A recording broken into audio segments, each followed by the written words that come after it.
I never thought I'd be writing something like this, but here I am. My name's Carl. I'm 32 years old, and until a few weeks ago I thought I had a decent, if complicated, relationship with my family. Not perfect, not warm and fuzzy, but stable enough that I could at least pretend we were all on the same team. Turns out, I was wrong. Very wrong. And the proof landed in my lap the day I sat in that attorney's office and read through my parents' will. Let me back up a little. I'm the eldest of two boys.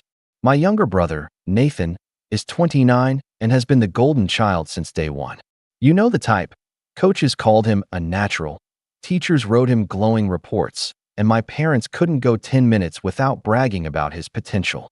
Meanwhile, I was the kid who did chores without being asked, kept grades steady, and picked up part-time jobs as soon as I was old enough to. Somehow, none of that ever counted as much as Nathan hitting a baseball or showing up at prom with the homecoming queen. Even as adults, the favoritism didn't fade, it just evolved. When Nathan quit his job to find himself, my parents stepped in to cover his rent. When I worked 80-hour weeks to build my career, they called me obsessed with money. I paid their bills more times than I can count, but when Nathan borrowed their car and wrecked it, they quietly bought him another one, brand new. The funny thing is, I learned to live with it. I told myself I didn't need their validation, that as long as I was financially independent and carving my own path, I was doing okay. And for the most part, I believed that. Still, when they asked me a couple of years ago to help with their mortgage, to cover certain medical bills, even to co-sign a loan, I agreed. Why?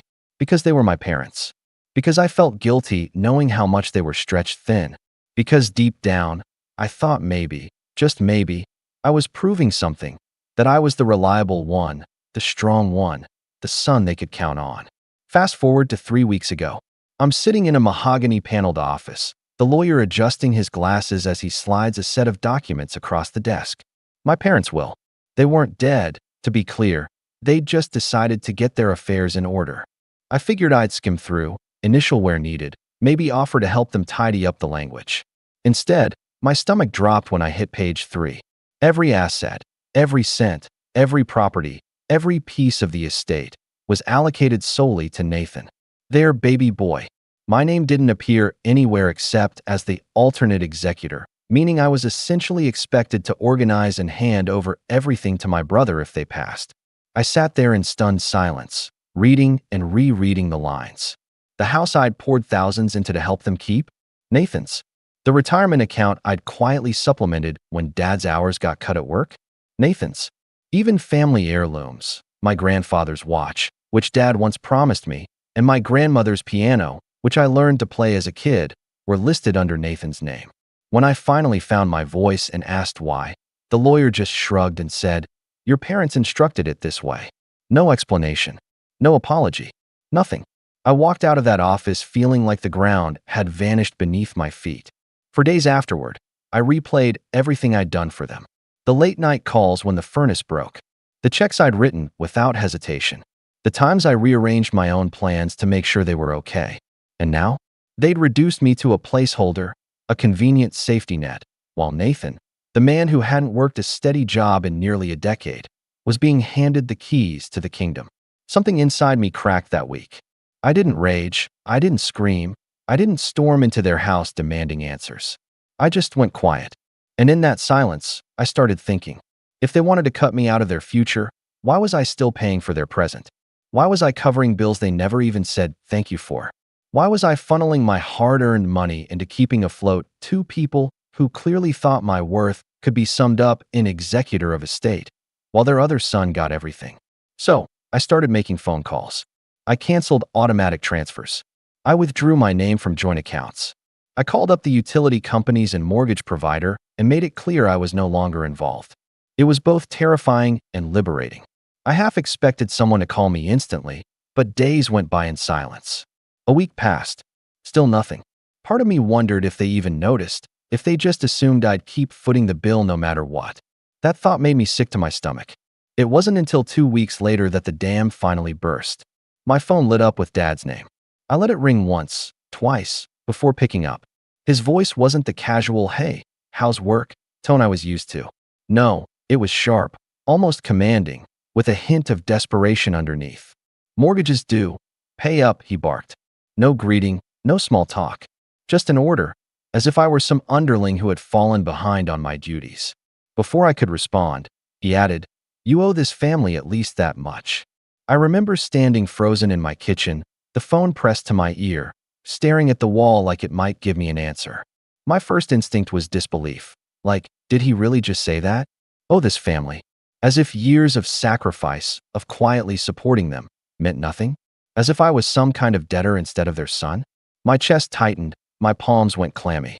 1,000 words spun in my head, none of them forming fast enough.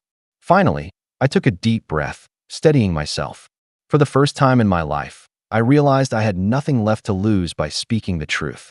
I raised the phone back to my ear, and with my voice shaking, not from fear, but from the sheer weight of everything I'd swallowed over the years, I said, "No, I don't owe you anything."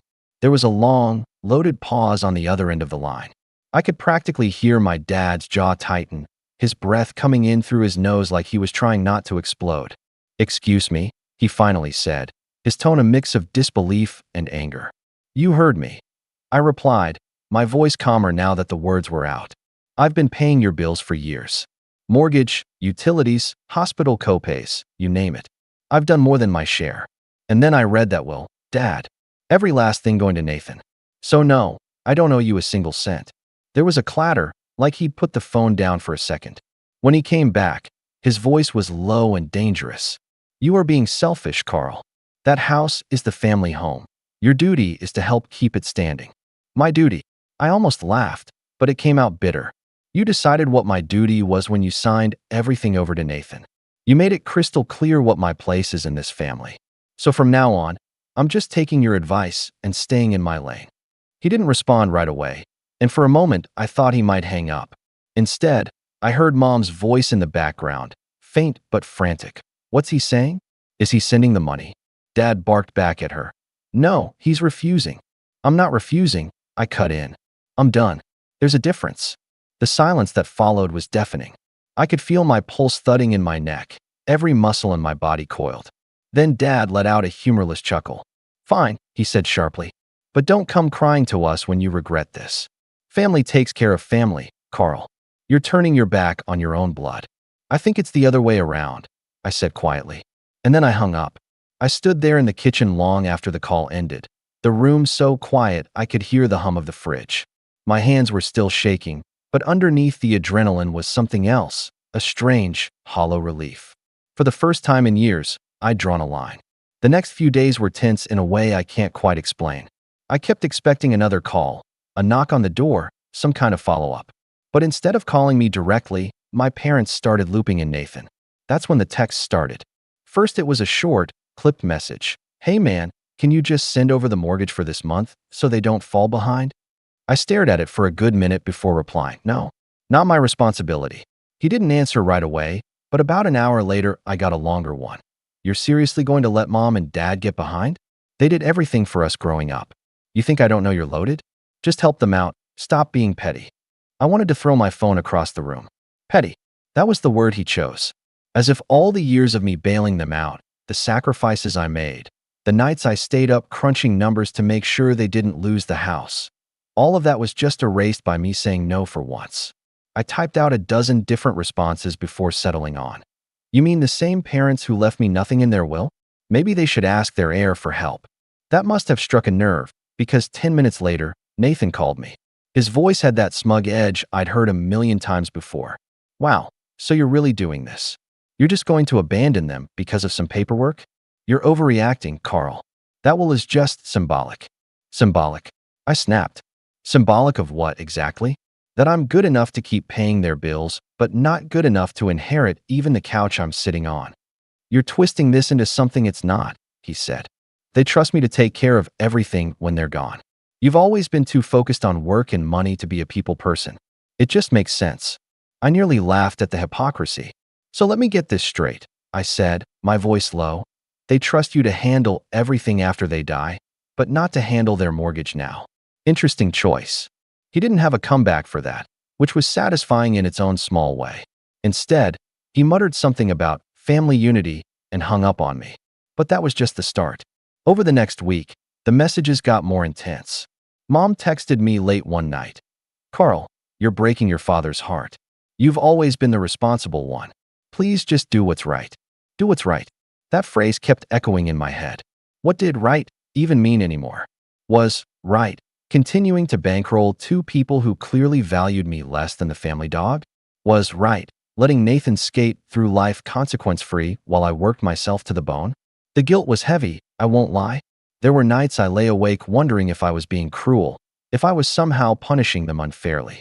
But then I'd remember sitting in that lawyer's office, staring at that will. The memory was like a splash of cold water. It wasn't just the financial part, it was the message. It was them looking at everything I'd done, everything I'd given up, and deciding I still wasn't worthy of being part of the legacy.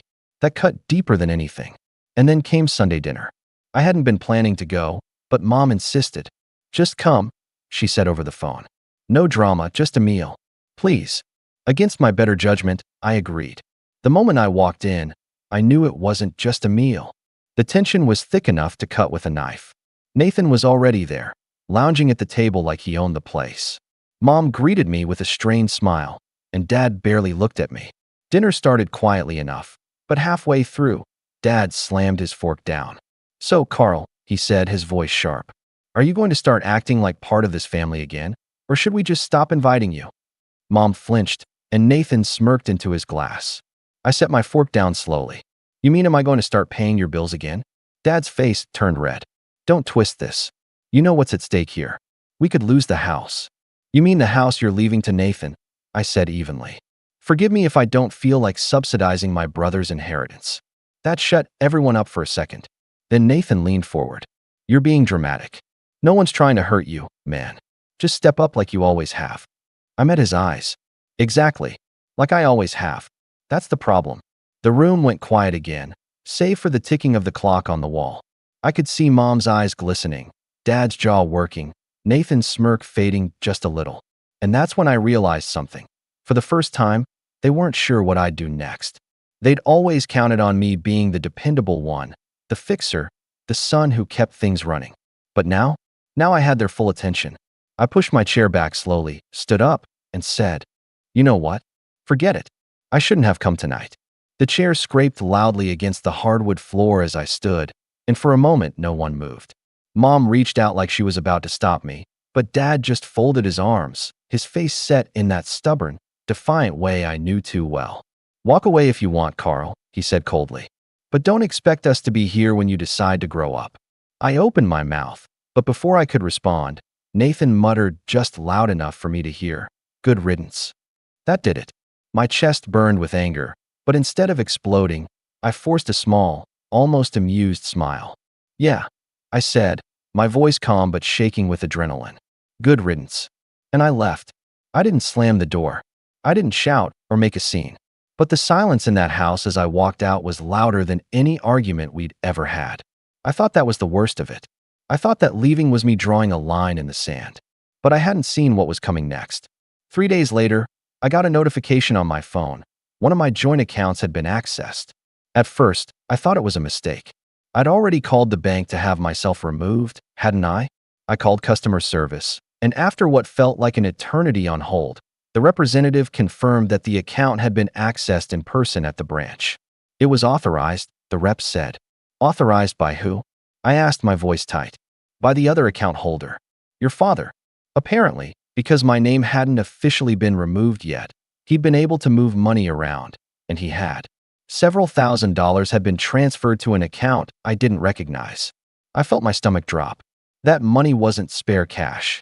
It was money I'd earmarked to cover my next quarter's taxes, money I couldn't afford to just lose.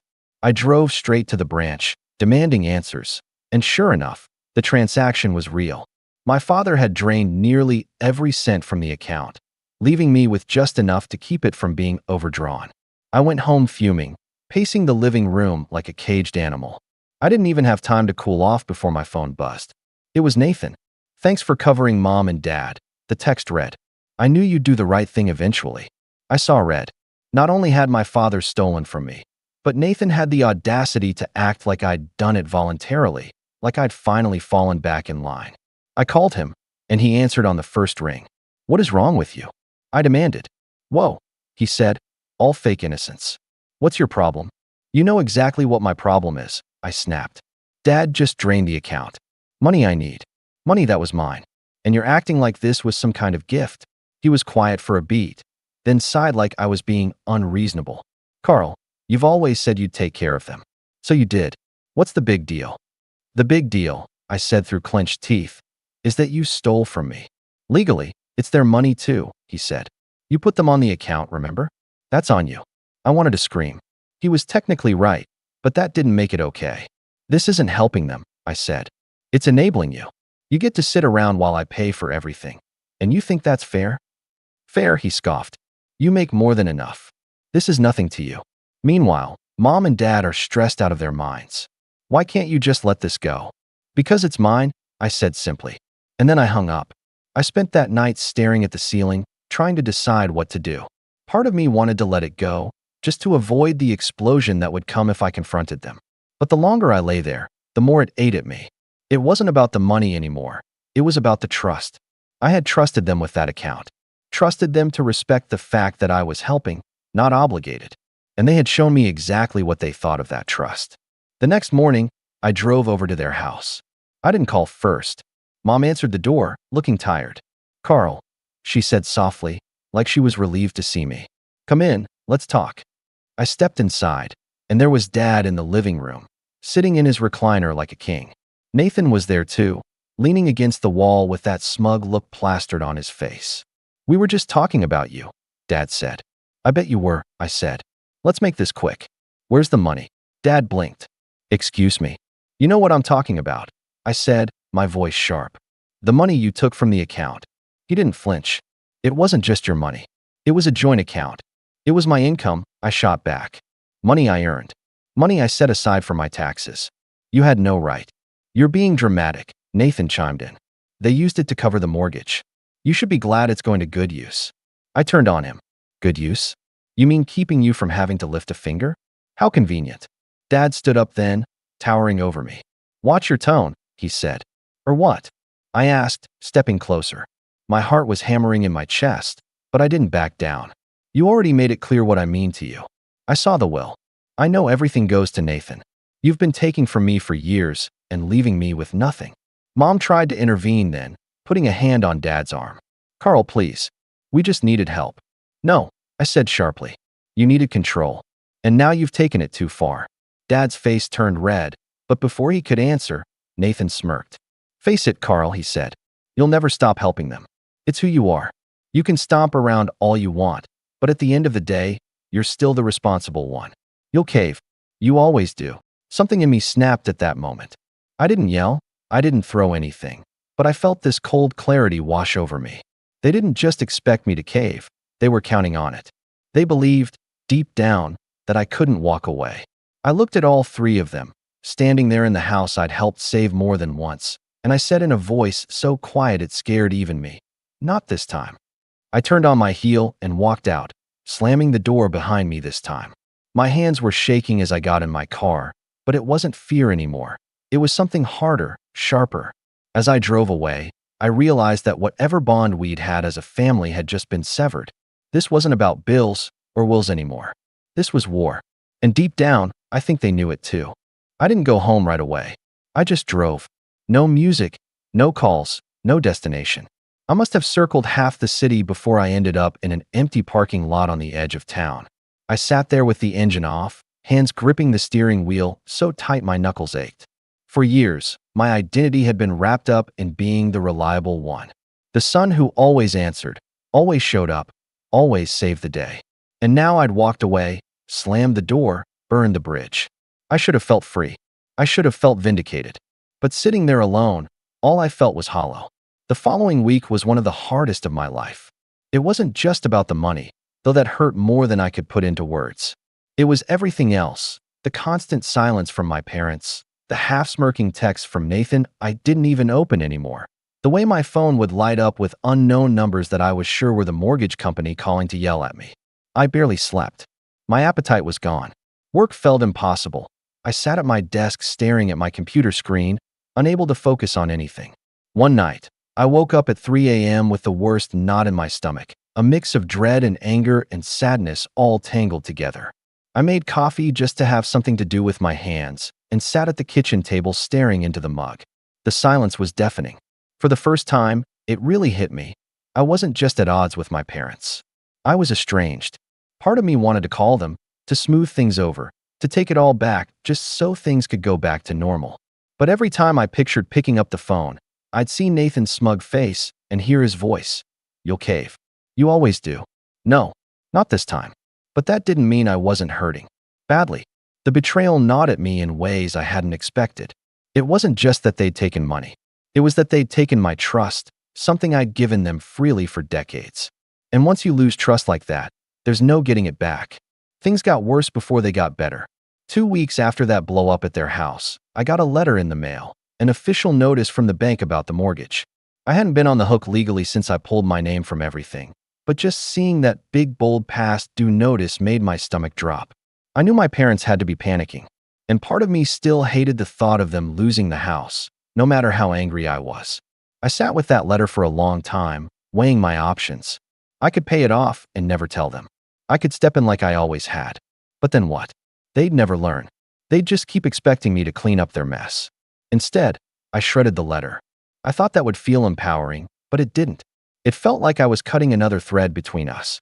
I couldn't tell if I was more angry at them for pushing me to this point or at myself for letting it go on for so long. At work, my friends started noticing something was off. One afternoon, my coworker Jenna caught me staring blankly at my laptop. "You look like you haven't slept in a week," she said gently. I almost brushed her off, but instead I told her a little, just a little, about what was going on.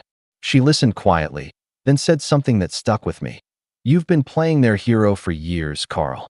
Maybe it's time to play your own." That hit me like a punch. Maybe it was time to stop trying to prove my worth to people who had already decided what it was. That night, I pulled out a notebook and started writing everything down.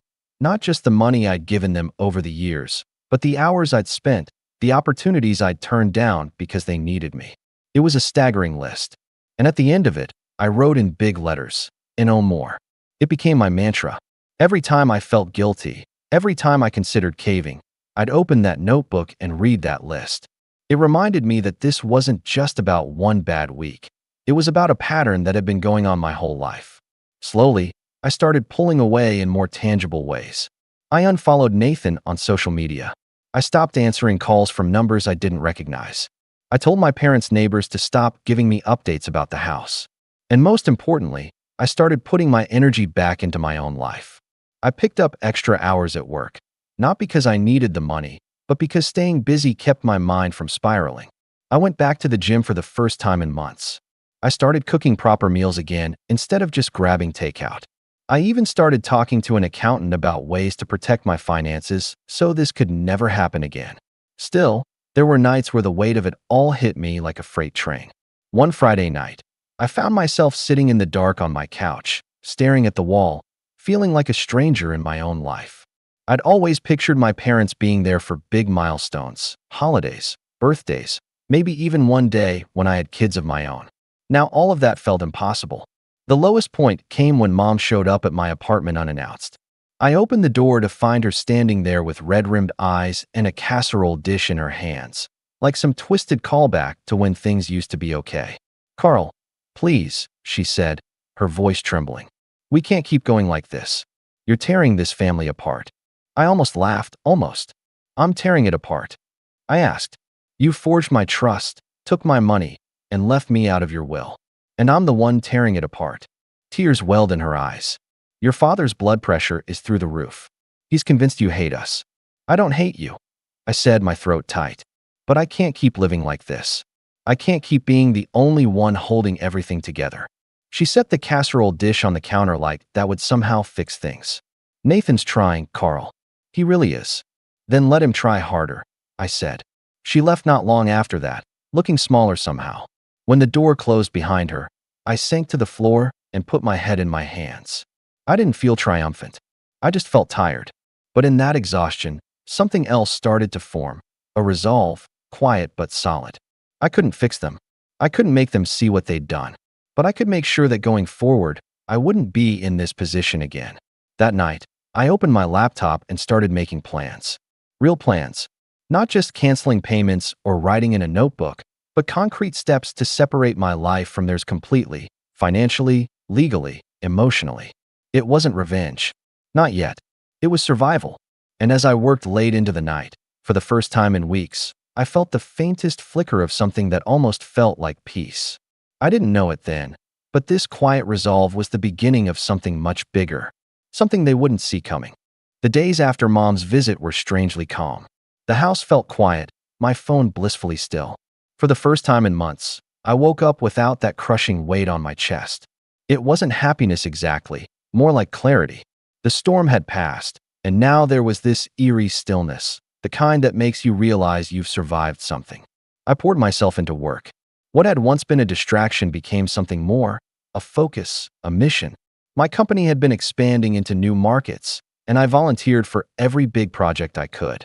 I was logging long hours, but this time it felt different. I wasn't working to pay someone else's bills or to earn someone's approval. I was working for me, and it paid off. Within 3 months, I'd closed one of the largest deals my department had ever seen. The company recognized it with a hefty bonus and a promotion, my first major one in years. When my boss called me into his office to tell me, I just sat there for a moment, stunned. I'd been so caught up in all the family drama that I'd almost forgotten I was good at what I did. That night, I went out with friends to celebrate. It wasn't anything fancy, just a casual dinner and drinks, but for the first time in forever, I felt present. I laughed, actually laughed, without that bitter edge in the back of my mind. Money wasn't tight anymore either. With my parents off my payroll, my savings account finally started to grow instead of just surviving month to month. I maxed out my retirement contributions for the first time ever. I met with a financial advisor who helped me put together an investment plan. Watching my net worth climb month after month was addictive, not because of the number, but because it was finally mine. I also started taking better care of myself. The gym became a regular part of my routine again. I stopped skipping meals, started sleeping through the night. Little by little, I was rebuilding not just my finances, but myself. It wasn't just about money or health, though. I started reconnecting with parts of my life I'd neglected for years. I picked up the guitar again, something I hadn't done since college. I joined a weekend hiking group. I even took a short trip to the coast by myself, something I never would have done before, always feeling like I had to stay nearby just in case my parents needed me. And here's the thing. The better my life got, the clearer everything became. I started to see just how much of my time, energy, and identity had been wrapped around keeping my family afloat. It wasn't just about paying bills. It was about being available at all times, sacrificing my own plans, living on their schedule. Without that weight, it was like I was finally breathing fresh air. Of course, my absence didn't go unnoticed. I heard through the grapevine, mostly from neighbors and mutual friends, that things weren't going well for my parents. The mortgage was months behind. The house needed repairs. Nathan was looking for work, again, which I knew meant sleeping till noon and playing video games. At first, I felt a pang of guilt every time I heard these updates. But the more I thought about it, the more I realized they'd made their choice. They'd chosen Nathan to inherit everything. They'd chosen to take from me without asking. They'd chosen to assume I would never say no. And now they were living with the consequences. One evening, I got an email from an old mentor of mine, a man who'd helped me get my first job out of college. He invited me to a networking event for local entrepreneurs. Normally, I would have turned something like that down. Too busy, too awkward, but this time I went. It turned out to be a game changer. I met several business owners that night, including one who was looking for an investor for a small but growing tech startup. Something about their pitch grabbed me. I ran the numbers, did my research, and decided to take the leap. It was risky, but I had the capital now, and for once, I wasn't afraid to use it for myself. 6 months later, that startup closed a major round of funding, and my small investment turned into a significant return. Not quit your job, money, but enough that I suddenly had options. That's when I started thinking bigger. I met with an attorney, this time for me, not for my parents. We talked about asset protection, setting up a trust, even the possibility of buying property. I wanted to build something solid, something that was mine alone. And then came the moment that changed everything. One of my colleagues mentioned that a property was going up for sale, a large house on the other side of town. It wasn't just any house, though. It was the same model as my parents' home, newer and better maintained, in a nicer neighborhood. I drove out to see it on a whim, telling myself it was just curiosity. But the moment I stepped inside, something clicked. The place had everything: space, light, a big backyard. I stood there in the empty living room, imagining what it would be like to build a life there. A life on my own terms. I made an offer the next day. When it went through, I didn't tell anyone. Not my parents, not Nathan, not even most of my friends. I wanted it to be mine, completely separate from all the chaos I'd left behind. Moving in felt like shedding the last remnants of my old life. One weekend, as I unpacked boxes in my new kitchen, I found that old notebook, the one where I'd written out every dollar I'd ever given my parents, every sacrifice I'd made. I flipped through it slowly, page after page, until I reached the last line, and no more. And for the first time since writing it, I smiled. Because it was no longer just a line on paper. It was reality. But as good as things were getting, there was still a part of me that wasn't done. Because while I'd rebuilt my life, they hadn't changed. Nathan was still coasting, my parents were still enabling him, and they all still expected that one day I'd cave and come back. They didn't know it yet, but that day was never coming. In fact, the next time they saw me, things would be very, very different. Because by now, I wasn't just surviving anymore. I was winning, and I was starting to think that maybe, just maybe, it was time to make them see that. Time to make them see exactly what they'd lost. By the time spring rolled around, I was a completely different person than I had been that night sitting in the empty parking lot. My days had structure, my work was thriving, my new house felt like a sanctuary, and my finances were healthier than they'd ever been. But that peace was fragile, and deep down I knew it, because my family still believed they had a claim on me. It started with little things. A voicemail from Mom, tearful, saying they'd done the math and just needed a few $1,000s to get over this hump. A text from Nathan asking if I could loan him money until he got hired at a new job he claimed to be starting next month. Then, about 2 months after I moved into my house, I got a formal letter, not from my parents, but from their lawyer. It was worded carefully, but the message was clear. They were asking me to contribute to the mortgage again, suggesting it was my moral obligation as the elder son to preserve the family home. I read the letter 3 times, stunned. They were trying to formalize my guilt into a responsibility. Instead of responding right away, I called my attorney, the same one who had helped me set up my trust and my asset protection plan. I explained everything: the will, the drained account, the lawyer's letter. She listened without interrupting, and then she said something that made my breath catch. "Carl, do you realize how much leverage you actually have here?" At first, I didn't understand. "Leverage? You've been financially supporting them for years," she said. "I'm willing to bet you have documentation, transfers, emails, texts, showing exactly how much you contributed." "I do," I said slowly, thinking of my notebook. "Then you're in a very strong position," she said. "If they're treating you like you owe them something, you could very easily turn that around. You have proof that they've been benefiting from your support for years. If you wanted to, you could make a claim, at the very least to establish that their narrative isn't true."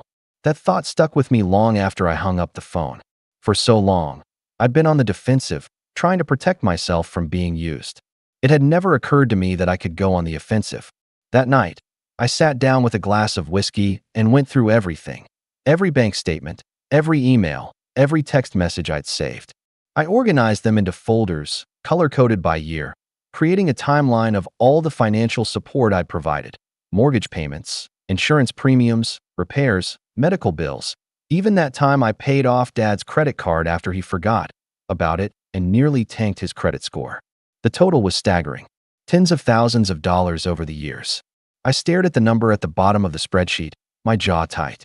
No wonder I'd been living paycheck to paycheck for so long. But the real turning point came a week later, when I bumped into one of my parents' neighbors while running errands. She was an older woman who had known me since I was a kid, and she pulled me aside, her voice low. "Carl," she said, "I hate to be the one to tell you this, but your brother's been telling people you're the reason the house is in trouble." My stomach dropped. "What?" "He said you promised to help and then backed out," she said. "He's been calling you selfish." Some of the neighbors are starting to talk. I thanked her and drove home in silence, my hands gripping the steering wheel so hard it hurt. It wasn't enough that they'd drained my account. Now they were trying to rewrite the story, to make me the villain in their version of events. That night, I made a decision. If they wanted to play this game publicly, then fine. Two could play. I called my attorney again and asked her to draft a formal letter, one that laid out, in exact numbers, everything I had contributed over the years, complete with dates and amounts. The letter made it very clear that not only did I not owe them anything, but if I chose to, I could pursue legal reimbursement for some of what I'd already paid. When I read the draft, it was like looking at my life in black and white. Every sacrifice, every transfer, every loan, I never got back. There it was, neatly itemized on letterhead. But that was only half of it. The other half came from my growing success at work. My promotion had given me a seat at the table in meetings I'd never been part of before. One of the projects I was leading involved negotiating with several banks and mortgage providers. I was suddenly very well connected in the exact industry my parents were struggling with. It was almost poetic. Through my work contacts, I learned something interesting. The lender that held my parents' mortgage was getting ready to sell off a chunk of their loans to a smaller credit union. It was standard practice, nothing shady about it, but it meant that their mortgage could soon be in someone else's hands entirely. And that's when the idea first took shape. It started small, just a thought I pushed aside as too complicated. But over the next few days, it kept coming back. What if I could get involved in that transfer somehow? What if, instead of throwing money at their problem, I could put myself in a position where I controlled the outcome? I spent a few weeks quietly researching, making calls, asking careful questions. I didn't move recklessly. I wanted to understand every angle before I did anything. And the more I learned, the more I realized it wasn't just possible, it was doable. I could buy the debt. Not the house, not yet, but the debt, their mortgage, the thing that was hanging over their heads, the thing that was causing them to panic and call me. It wouldn't be cheap, but I could afford it now. And once I owned that note, the power dynamic would shift completely.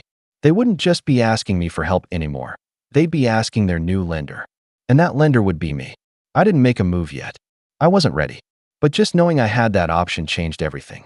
It gave me a sense of calm I hadn't felt in months. At the same time, I started strengthening my position in other ways. I consolidated my investments, diversified my portfolio, and kept growing my savings. I stayed focused at work and continued climbing the ladder. I wanted to be unshakable before I made my move. And all the while, I stayed quiet. I didn't respond to their messages, didn't rise to Nathan's bait when he tried to provoke me with smug texts, didn't even acknowledge the gossip I knew they were spreading. I just kept building, brick by brick, layer by layer. Because when the time came, I wanted there to be no doubt about who held the cards.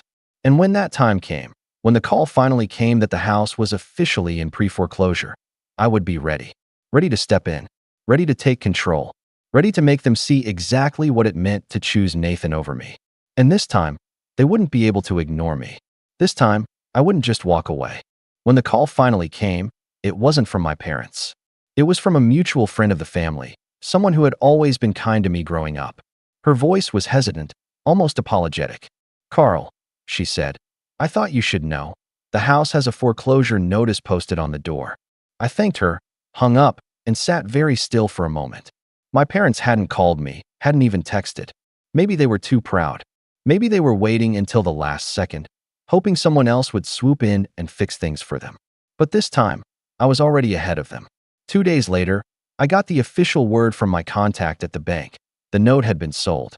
I'd been preparing for this for months, so I moved fast.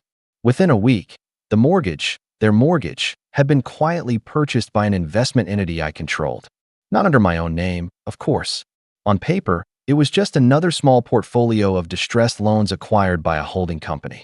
But I knew that every payment they missed from here on out, every notice, every piece of mail that would arrive demanding action, was ultimately going to me. I didn't make any changes right away. I let things run their natural course, because part of me wanted them to feel the weight of it. And they did. About 3 weeks later, Dad called me for the first time in months. I almost didn't answer, but curiosity got the better of me. "Carl," he said, his voice tight, "you have to help us. We're out of options." I leaned back in my chair, keeping my tone perfectly calm. "What happened to Nathan?" Silence. "He's doing what he can," Dad said finally, but I could hear the defensiveness in his voice. "So nothing," I said. "Got it. This isn't funny," he snapped. "We could lose the house." "You mean Nathan's house?" I said, my voice cool. There was a pause. And then Mom's voice came faintly in the background. Carl, please. We can't go through with the foreclosure. I took a slow breath, letting the silence stretch just long enough to make them squirm. I might be able to help, I said at last. But not like before. Not with handouts. If I get involved, it's on my terms.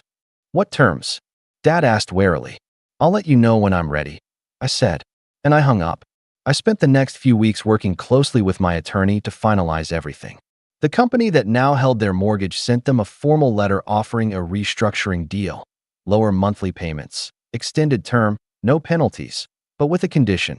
They had to sign over partial control of the property to the lender until the balance was paid off. It was a standard practice, nothing illegal or unusual, but it gave me what I wanted, authority. They signed. Of course they did. They didn't have a choice. Once the papers were finalized, I scheduled a visit. It was the first time I'd been back to the house in months, and walking up that driveway felt surreal. Nathan opened the door, his face already tense. What are you doing here? He asked. I smiled, calm and collected. Checking on my property. He blinked. You're what? Ask Mom and Dad, I said, stepping past him into the living room. They were both sitting there, looking smaller than I'd ever seen them. Mom's eyes darted between me and the floor, and Dad's jaw was tight, like he was trying not to explode. You, he said finally, bought the loan. That's right, I said, taking a seat on the couch like I owned the place, because, in a way, I did. Congratulations. You're officially my tenants now. Nathan swore under his breath, but I held up a hand. Relax. I'm not here to throw you out. Not yet. In fact, I'm offering you a better deal than the bank ever would have. You'll have lower payments, more time, and the house stays in your name, as long as you keep up with what you owe. And if we don't? Dad asked, his voice low. Then, I said, meeting his eyes, I decide what happens next. The room went dead silent. For the first time in my life, I wasn't the one begging, pleading, or explaining. I was in control. I didn't do this to be cruel. I continued, my voice even. I did this because I'm done being taken advantage of. I'm done being the only one who sacrifices. You wanted Nathan to inherit everything? Fine. But you can't have it both ways. If I'm not part of this family when it comes to the future, then I'm not your safety net in the present. Mom started to cry quietly. Nathan looked like he wanted to argue, but even he knew better than to open his mouth. You keep up with the payments, I said, standing up, and you stay here. You don't, and you're out. Simple as that. I walked out of the house feeling lighter than I had in years. Over the next few months, they made their payments, barely. Every time a payment came through, I saw it hit my account, a silent acknowledgement that the balance of power had shifted. But the real moment of satisfaction came later, when Nathan texted me out of the blue. You win, the message said. They're scared of you now. Happy. I stared at the screen for a long moment before replying. No, I'm not happy, but I'm finally free. I didn't get a response. Still, the point had been made. And I knew this was only the beginning. Because as much as I wanted to be done with them, a part of me wanted them to feel this, to understand, really understand, what it meant to underestimate me. And I wasn't finished teaching that lesson. Not yet. After that tense visit, things in my family shifted dramatically. The phone call stopped. The guilt-laden texts from Mom vanished. Even the neighborhood gossip that used to trickle back to me dried up. For a while, it was blissfully quiet, almost too quiet. Then one day, about 3 months later, I got an email from my attorney. The subject line was simple, default notice. They had missed 2 consecutive payments. I sat staring at the screen for a long moment, letting the weight of it settle. This was the moment I had been anticipating, the crossroads I'd been preparing for. I could extend grace one more time. I could renegotiate, give them yet another chance to do the right thing. Or I could end this. I chose the latter. The foreclosure process wasn't quick. There were filings, notices, waiting periods. But eventually, the date was set. The house, my parents' house, the house I'd spent half my adult life keeping afloat, was going to auction. I showed up that day in a tailored suit, calm and collected, while my parents stood off to the side looking hollow-eyed and defeated. Nathan wasn't even there. I'd heard he'd finally packed up and moved in with a girlfriend across town, leaving them to face the fallout alone. The auction itself was quick. A few bidders showed interest, but I'd already arranged financing through my holding company and came prepared to outbid anyone who tried to take it from me. In the end, it wasn't even close. When the gavel came down, I own the house outright. Mom broke down in tears right there on the courthouse steps. Dad stood stiffly, his face a mask of anger, but he didn't say a word. I'll give you 30 days, I said quietly, walking over to them.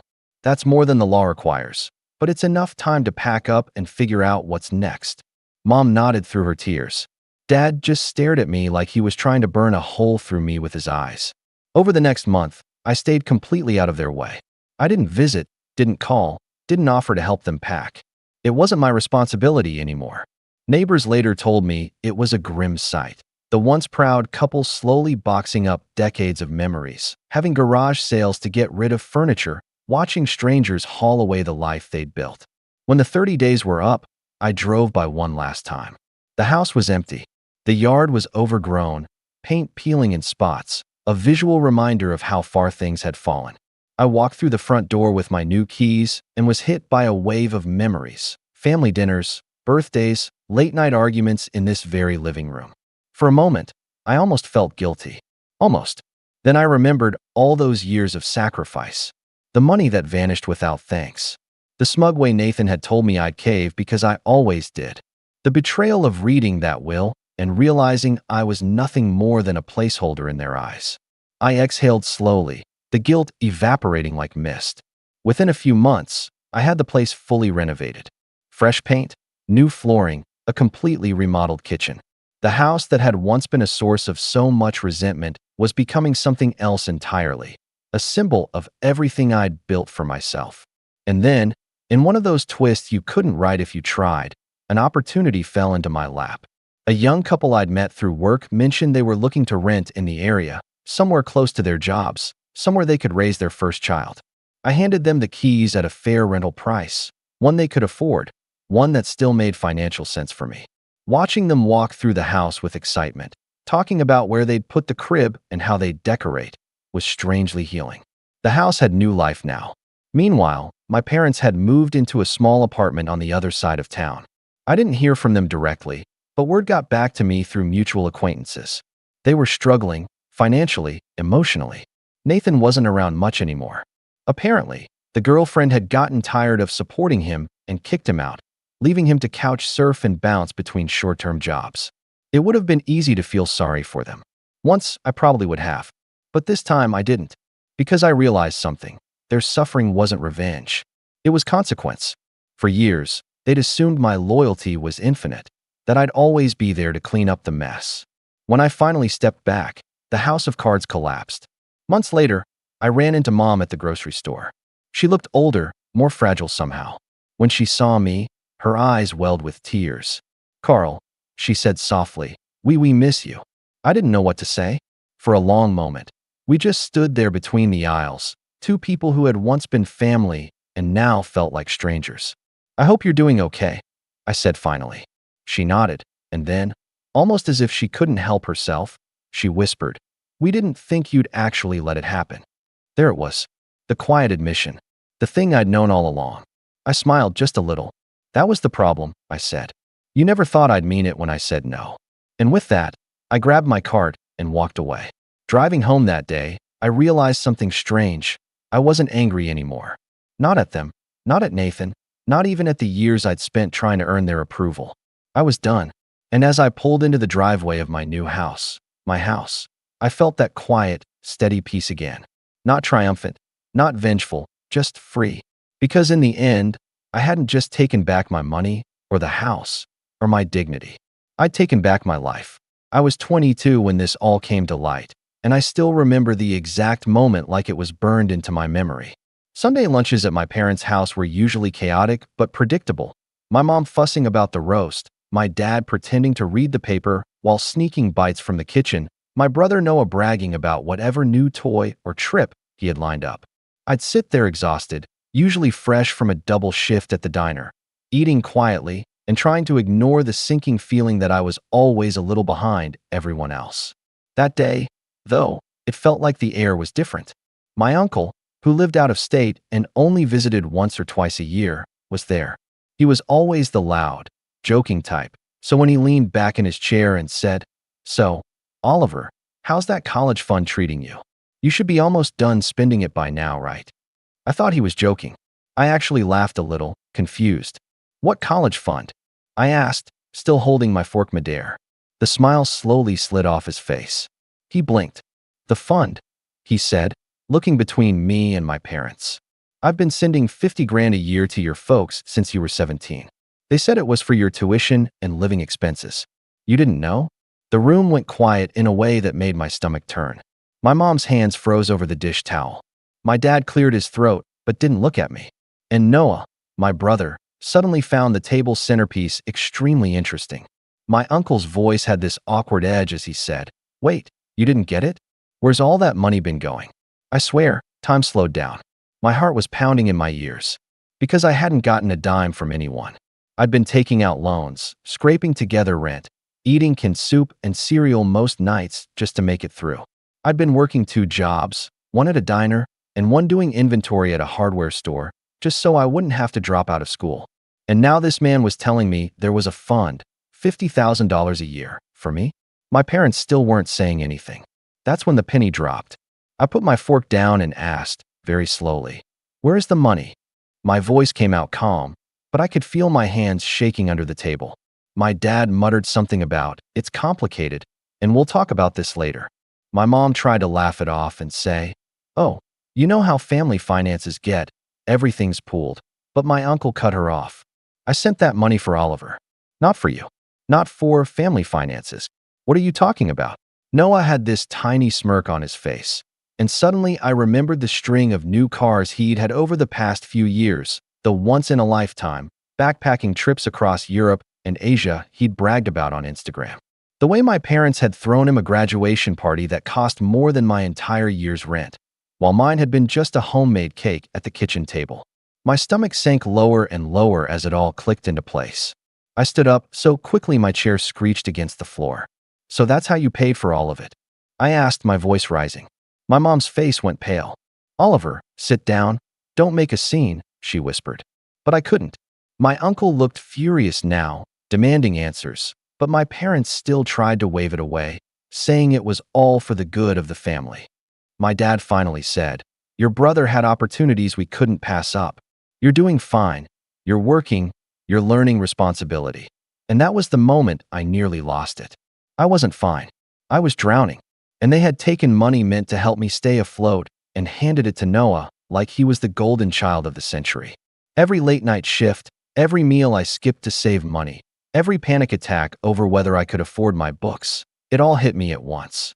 My uncle looked at me, then at them, and said very sharply, "You owe him an explanation. And maybe a whole lot more than that." I didn't stay for dessert. I grabbed my jacket and walked out, my hands still trembling. My uncle followed me to the driveway and said quietly, "I'm sorry, kid. I thought you knew. I thought they were doing right by you." I couldn't even answer him. I just got in my car and drove back to my tiny apartment, where I sat on the edge of my bed for a long time staring at the wall. By the time the shock wore off, anger had taken its place. I kept thinking about how many times I'd begged my parents for just a little help, when I was short on rent, when my car broke down, when I couldn't afford my last semester's books, and they had said, "Sorry, money's tight."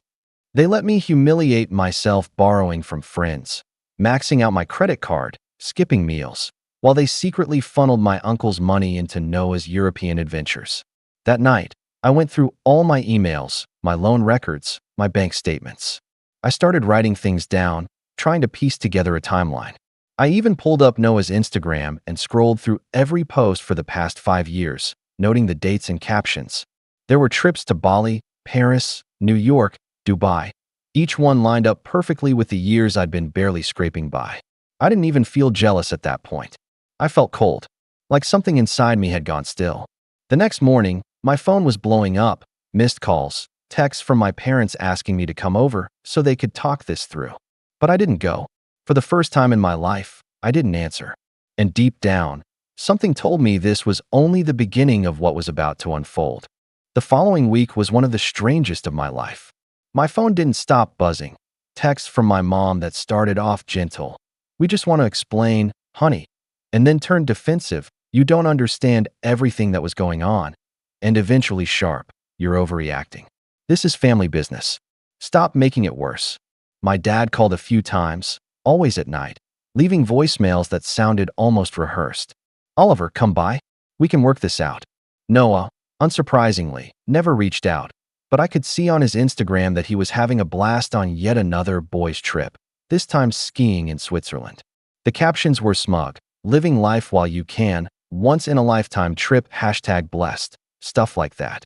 The more I thought about it, the more furious I became. I kept replaying my dad's words: "You're doing fine.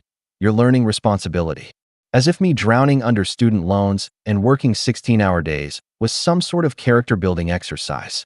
As if being neglected was a gift. I started to see the pattern everywhere. All the years they'd called me independent, self-sufficient, the one who never needed much, while Noah was the dreamer, the one we had to support. It wasn't about love. It was about priorities. And apparently, I had never been the priority. A few days later, I finally caved and went back to the house. Part of me wanted answers. Part of me wanted to hear them say it to my face. When I walked in, Mom was setting the table again, like it was just another Sunday, but Dad was already waiting in the living room. He gestured for me to sit, like I was a kid about to be scolded. "We didn't mean for you to find out this way," Dad started, his voice calm but patronizing. "The money was always meant to benefit the family as a whole. Your brother had opportunities we couldn't ignore: internships, study programs abroad. We had to act quickly, and frankly, we trusted that you would manage. You're resilient." I stared at him. "So you just decided for me that I didn't need it?"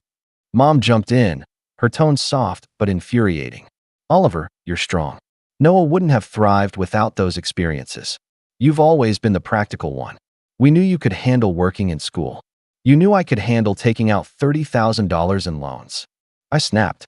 My voice cracked, and I hated that it did, but I couldn't hold it back. "Do you have any idea how many nights I've gone without sleep because I didn't know how I was going to pay rent? Do you know what it's like to sit in class hungry because you picked groceries or gas that week? And all that time, you had 50 grand a year just sitting there?" Mom winced. Dad stayed silent. Finally, Dad said, "We did what we thought was right. Noah needed the help more. He's not as driven as you." That was the moment something inside me snapped. Noah needed a third car more than I needed a place to live? He needed to go to Bali more than I needed textbooks? Are you listening to yourselves? Noah must have heard the shouting because he wandered into the room, sipping from a protein shake, looking bored. "You're still mad about that?" he said with a little laugh. "Man, you've always been dramatic. You should be thanking me. Those trips made me who I am." "Who you are?" I repeated, incredulous. "You mean a guy who's had everything handed to him while I broke my back to get scraps?" He shrugged. "Hey, not my fault you didn't ask for more help. You've always been too proud." It felt like a punch to the gut. Too proud. That's what they'd twisted it into. My years of silent struggle were now being painted as some sort of personal flaw, as if I'd chosen this. Mom reached out to pat my arm, but I stood up before she could touch me. "You know what?" I said, my voice low and shaking. "Keep the money. Keep pretending this is fair.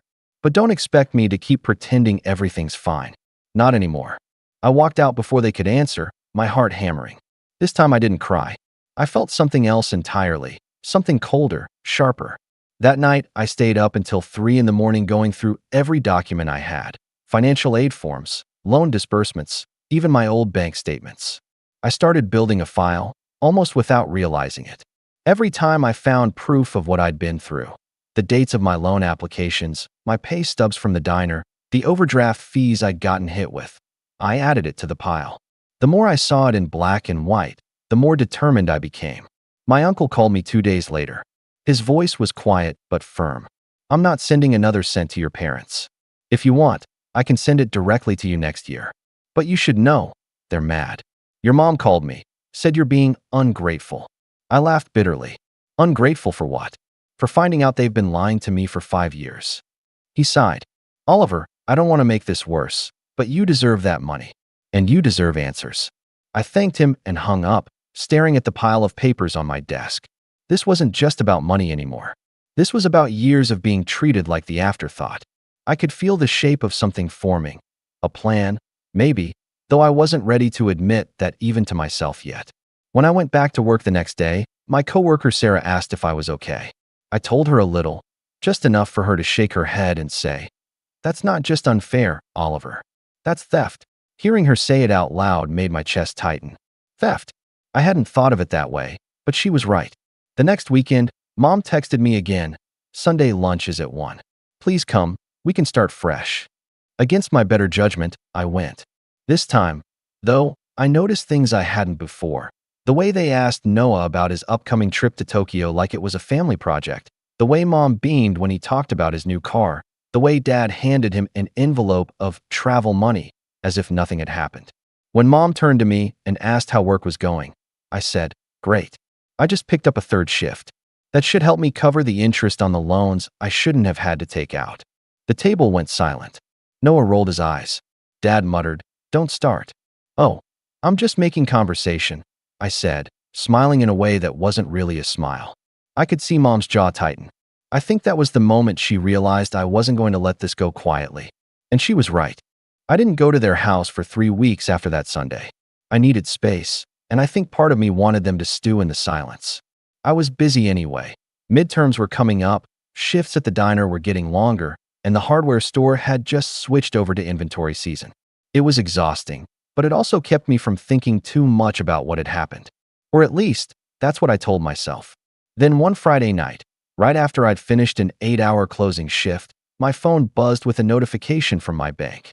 My account balance was lower than it should have been, way lower. At first I thought it was a mistake. I logged in, my stomach in knots, and saw a withdrawal for nearly $1,200. My rent money. Gone. I sat down hard on the edge of my bed. That account had one co-signer from when I was 17, my dad. It had been set up when I was still a minor, so I could get a debit card, and we just never bothered to remove his name. I hadn't thought about it in years. And now, staring at the screen, I knew exactly what had happened. I called my mom first. She answered on the second ring, her voice chipper at first, and then she heard my tone. "Why is there money missing from my account?" I asked, my voice cold. There was a pause. "Oh," she said softly, like she'd been expecting this. "Your father transferred it. Your brother's Tokyo trip deposit was due, and you stole my rent money to pay for Noah's vacation?" I cut her off, my voice shaking. "Don't use words like that," she snapped suddenly, her tone turning sharp. "It's all the same pot of money, Oliver. We've always shared." "No," I said, standing up and pacing now, adrenaline spiking. "I've been paying every dime of that account with my own money for years. That's not your money. That's not Noah's money. That's mine." She sighed like I was being difficult. "Your father will replace it next month. You have to stop thinking about things so individually. We are a family. Sometimes sacrifices have to be made." "You mean my sacrifices?" I said bitterly. She didn't deny it. I hung up without another word and called my dad. He didn't pick up. 10 minutes later, I got a text from him. "We'll talk about this Sunday. Stop overreacting." That was the night I cried. Not just angry tears, but deep, guttural sobs that left me drained. I wasn't even crying about the money anymore. I was crying because I realized they would never see me the way they saw Noah. They would never treat me like I mattered as much. I could work myself into the ground, and they'd still see me as the responsible one who could handle anything, which meant I'd always be the one they took from. The next day, I went to the bank in person. I explained what happened, and the teller was sympathetic but firm. Because my dad's name was still on the account, the withdrawal was technically authorized. My stomach turned as I walked out. I sat in my car in the parking lot for 20 minutes, just staring out the windshield, gripping the steering wheel so hard my knuckles were white. That weekend, I didn't wait until Sunday lunch. I drove straight to my parents' house Saturday night. Mom opened the door, surprised, and I walked past her without saying a word. Dad was in the living room watching TV. I stood in front of it and said, very calmly, "Give me my money back." He muted the TV and looked up at me with that disappointed dad expression that made me feel 12 years old again. "We already told you, we'll put it back next month." "I don't have next month," I said. "Rent is due Wednesday. You're going to transfer it back tonight." "Oliver," Mom said carefully from behind me, "you need to calm down." "No," I said, turning to face her.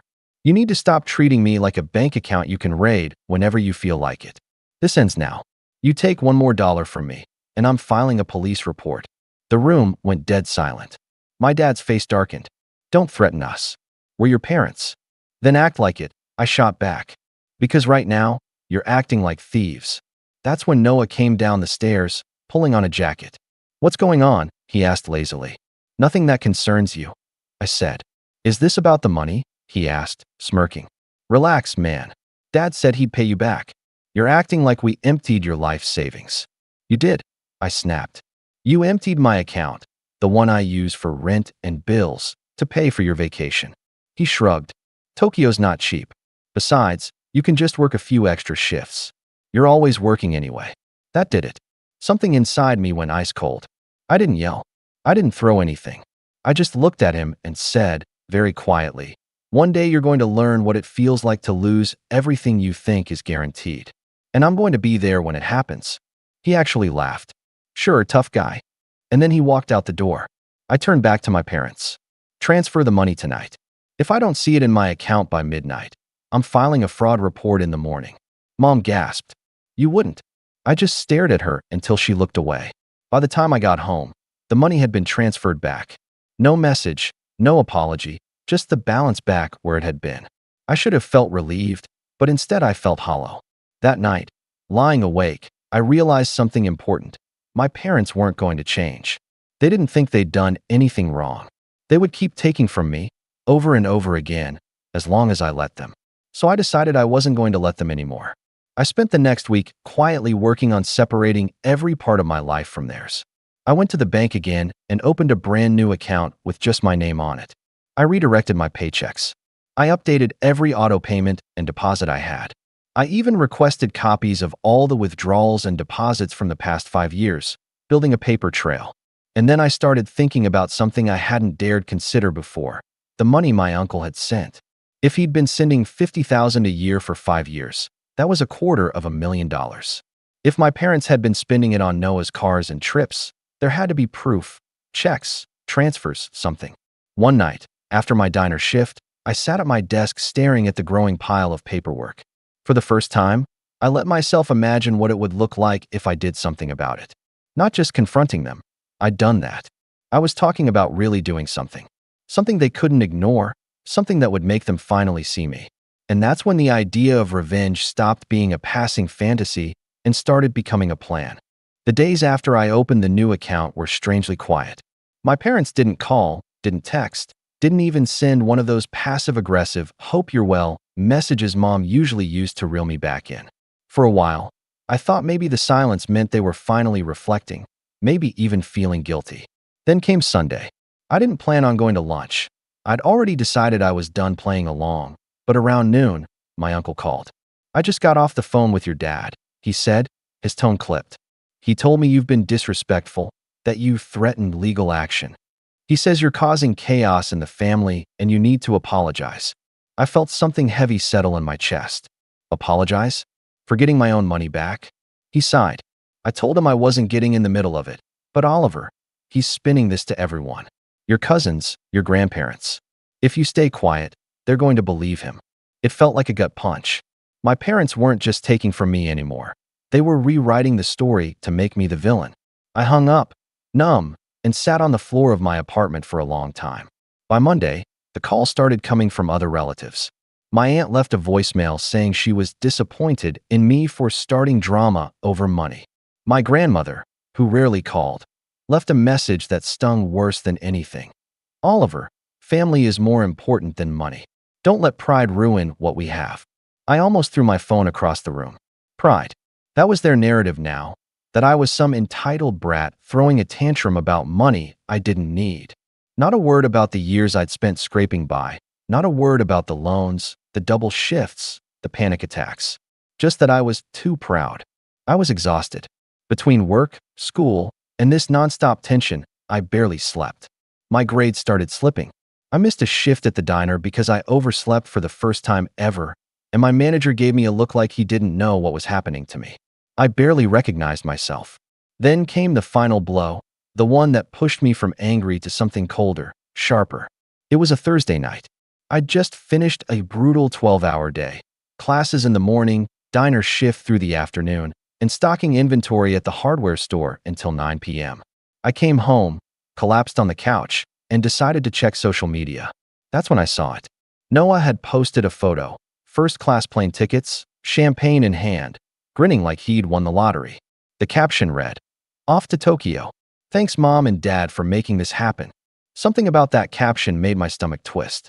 He wasn't even subtle. He was bragging about the trip they'd stolen from me to fund. The comments were full of friends saying things like, "Your parents are the best," and "You're so lucky."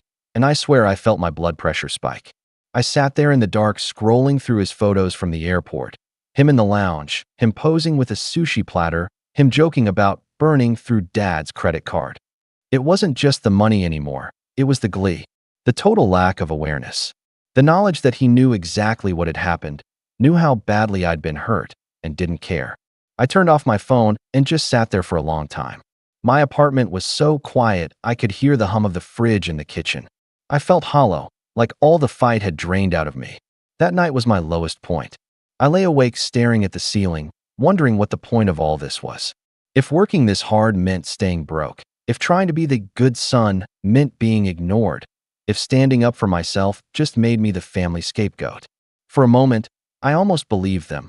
Almost believed I was the problem, that I was ungrateful, prideful, too dramatic. But then I remembered every late rent notice, every time I'd swallowed my pride and asked for help only to be told money's tight. Every time they'd told me I was doing fine, while handing Noah the world on a silver platter. And slowly, something shifted.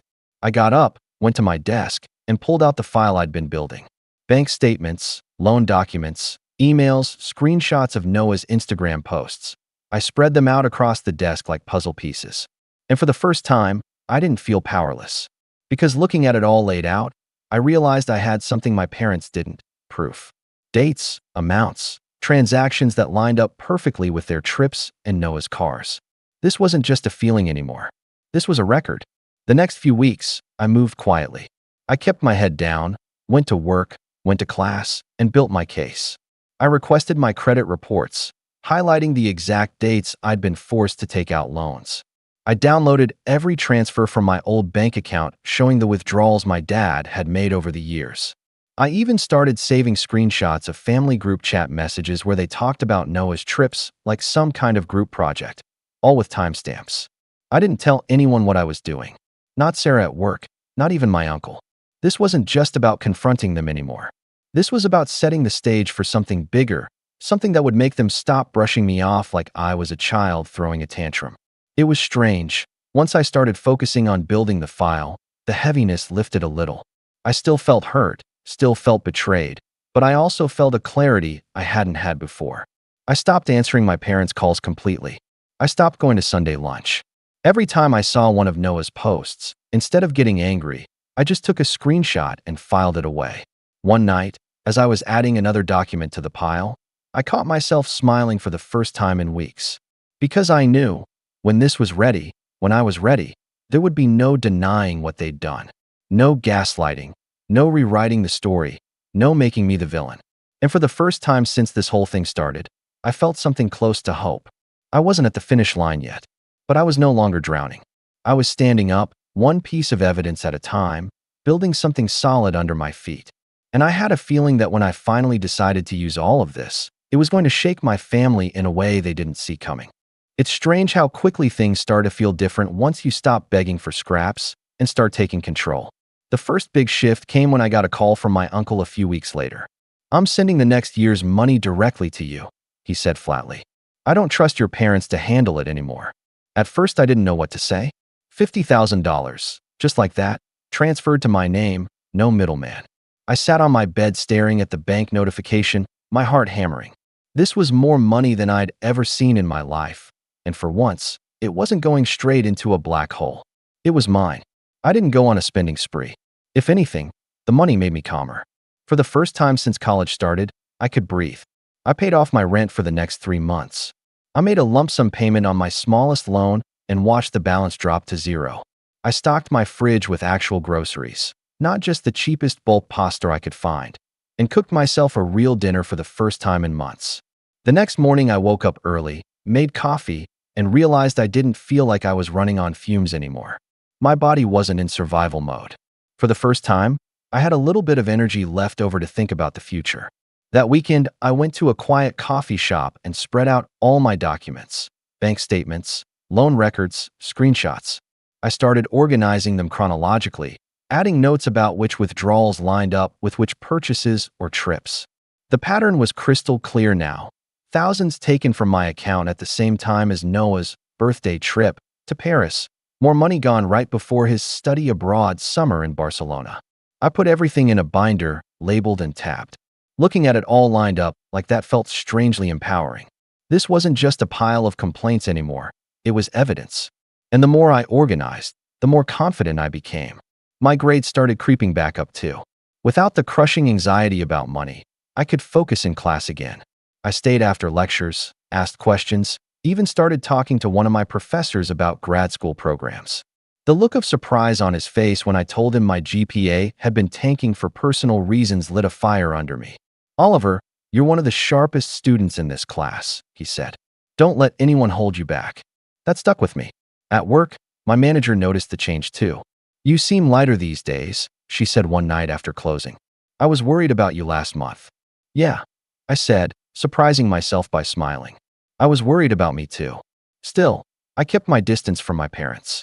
They didn't stop trying to pull me back in. Mom sent texts like, "Sunday lunch won't be the same without you," and "We miss you, honey. Can we talk?"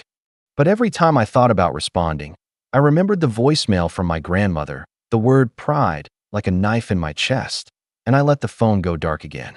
Then came the family barbecue.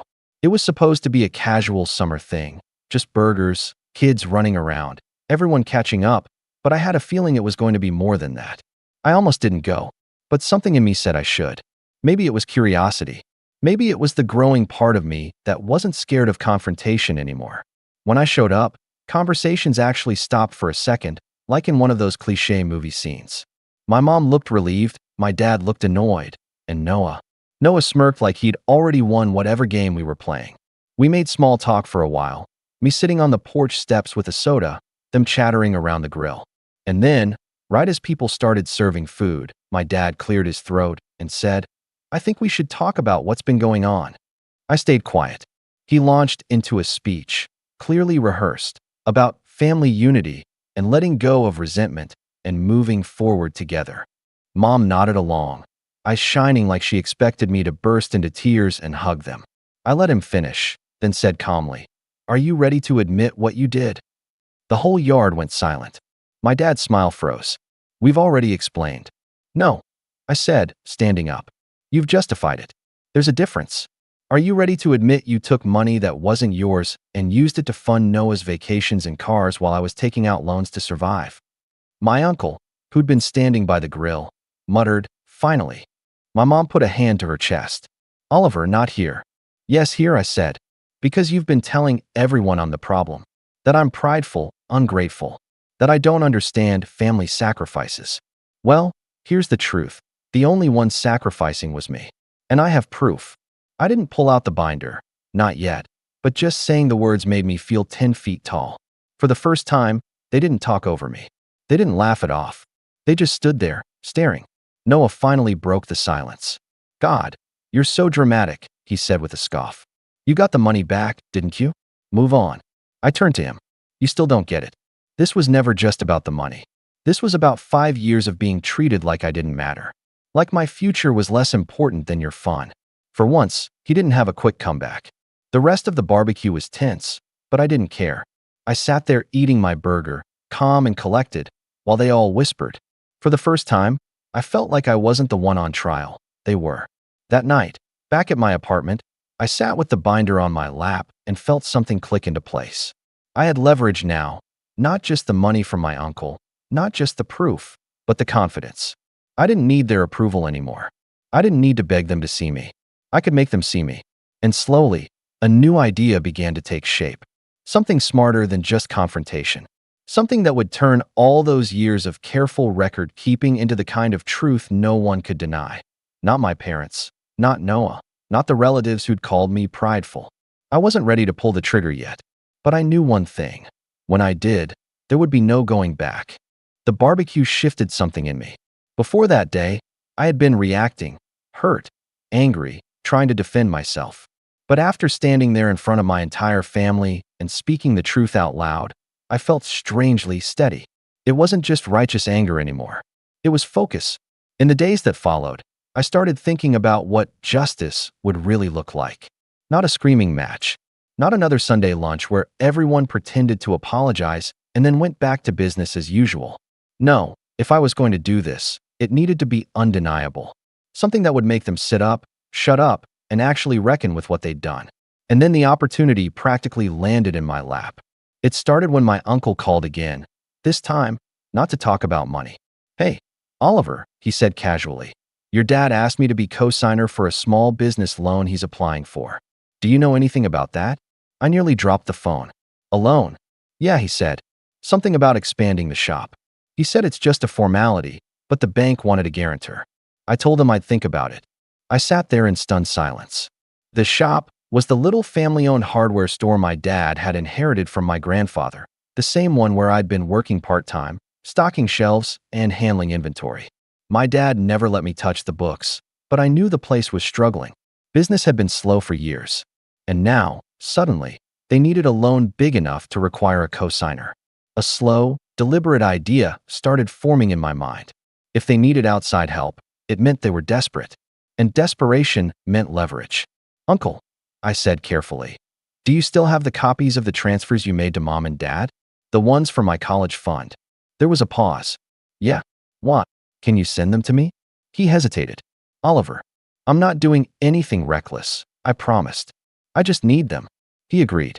By the next morning, I had crisp, clean copies of every transfer he'd made for the past 5 years, with the memo line clearly stating for Oliver's tuition and living expenses. It was exactly the piece I'd been missing. Hard proof that the money had been intended for me and me alone. I added the documents to the binder and sat back, staring at the growing stack of evidence. The whole picture was there now. The money sent, the withdrawals taken, the trips that lined up with the dates. My case was airtight. The next step was gathering more information about the loan. I waited until my next shift at the hardware store, then casually asked the assistant manager about the expansion. "Oh yeah," he said with a grimace. "Your dad's been sweating bullets over that. If they don't get the funding, they might have to sell part of the property. He's been on the phone with the bank every other day." I nodded, hiding my reaction, but inside I felt a cold, steady sense of power. They needed money, and I had proof they had misused $250,000 that wasn't theirs. That weekend, instead of hiding from my parents, I called them. Mom sounded almost tearful when she picked up. "Oliver, I'm so glad you called. We've been worried about you." "I want to come over," I said simply. There was a pause. "Of course, honey. Sunday lunch." "No," I said. "Tonight." When I arrived, Dad was at the kitchen table with papers spread out in front of him. Loan applications, financial statements, I couldn't tell. He looked startled to see me. "Sit down," he said cautiously. I did. For a moment, no one spoke. Then I opened the binder, turned it toward them, and said, "I know everything." Mom glanced down at the pages and went pale. Dad's jaw tightened. "This is every transfer Uncle ever sent," I said, my voice calm and even. "This is every withdrawal from my account. This is every loan I had to take out to survive while you were using that money for Noah's cars and trips." "Oliver," Mom began, but I cut her off. "I'm not here to argue," I said. "I'm here to tell you how this is going to go. You are going to repay every dollar that was taken. You are going to tell the family the truth about what happened. And you are going to stop painting me as the ungrateful child who started drama for no reason." Dad leaned back in his chair, crossing his arms. "And if we don't?" I smiled, but there was no warmth in it. "Then I take this binder to Uncle, to Grandma, to anyone else who's been told I'm just being dramatic. I take it to the bank that's reviewing your loan application. I take it to anyone who needs to know exactly what kind of people you really are." Mom gasped. "You wouldn't ruin the family's reputation like that."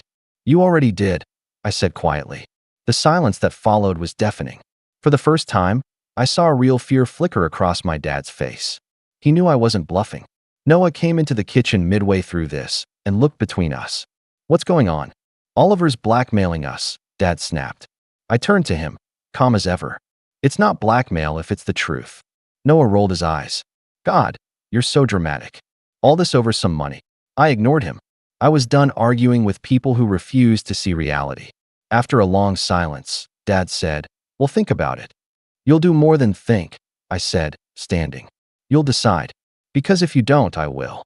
And then I left, leaving the binder on the table. When I got back to my apartment, my hands were shaking, not from fear, but from adrenaline. I had done it. I had finally taken control of the narrative. But deep down, I knew this wasn't over. They weren't just going to roll over and admit everything. They would fight back, deny, try to turn the tables again, which meant I needed to be ready. Over the next 2 weeks, I tightened every loose end in my life. I pulled my credit reports again to make sure nothing suspicious had been added. I started looking at legal aid clinics, just in case I needed to escalate things formally. I even had a quiet conversation with the assistant manager about the shop's finances, just enough to confirm that things were as bad as I suspected.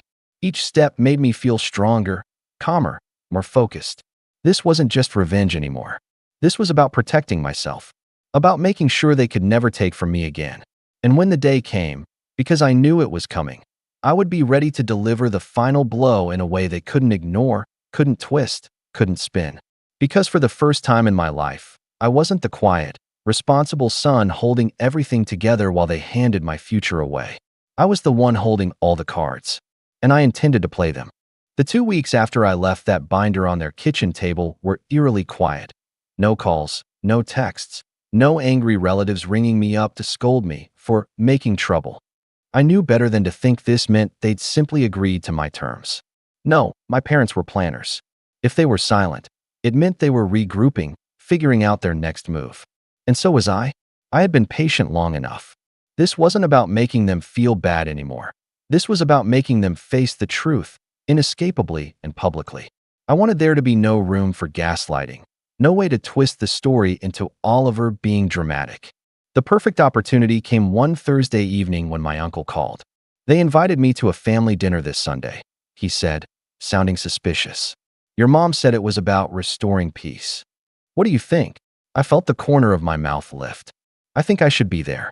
I spent the next 2 days preparing like I was going to trial. I copied every page from the binder and organized it into separate folders. I printed out Noah's Instagram posts, highlighting the dates that lined up with the transfers and withdrawals.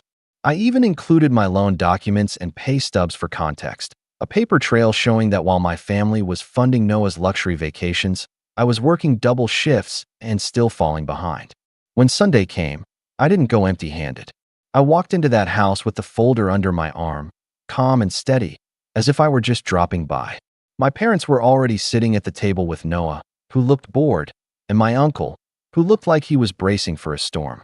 Mom put on her best welcoming smile. Oliver, we're so glad you came. We just want to put this all behind us. I sat down across from them and placed the folder in the center of the table. We're not putting anything behind us until the truth is out. Dad's smile froze. Oliver, I opened the folder and started laying out the documents one by one. This is the first $50,000 transfer from Uncle. This is the bank record showing a $20,000 withdrawal from my account 2 days later.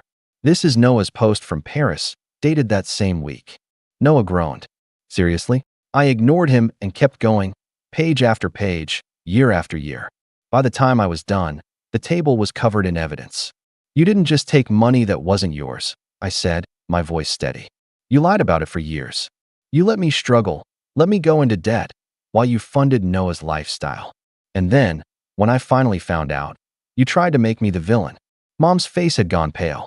Dad leaned back in his chair, arms crossed, but I could see the tension in his jaw. Oliver, Mom began, we've already told you. No, I said sharply. You've told me excuses. You've told me why you think it was justified. But you've never once said the words, we were wrong. My uncle spoke up then, his voice firm. He's right. You told me that money was for him. I trusted you to handle it, and you betrayed that trust. Dad shot him a glare. This isn't your business. It became my business the second you lied to me, my uncle snapped. I've been giving you money for 5 years thinking it was going to my nephew, not buying your son his third car. Noah slammed his hands on the table. Oh my God, are we really doing this? So I got some trips. Big deal. Oliver's fine. Look at him. He's all smug now with his little file. I turned to him slowly. Do you know what I was doing while you were in Bali? He rolled his eyes. Working. Yes, I said. Working 16-hour days. Eating instant noodles because I couldn't afford groceries. Sitting in my car crying because I didn't know how I was going to pay rent. And you knew. You knew I was drowning. And you didn't care. For the first time, Noah didn't have a comeback. He looked away. Mom reached for my hand, but I pulled it back. This is what's going to happen, I said, my voice calm but unyielding. You're going to pay back every cent. You're going to send an email to the entire family explaining exactly what happened. And you're going to clear my name. Tell them I wasn't being prideful or dramatic. That I was right. Dad bristled. Or what?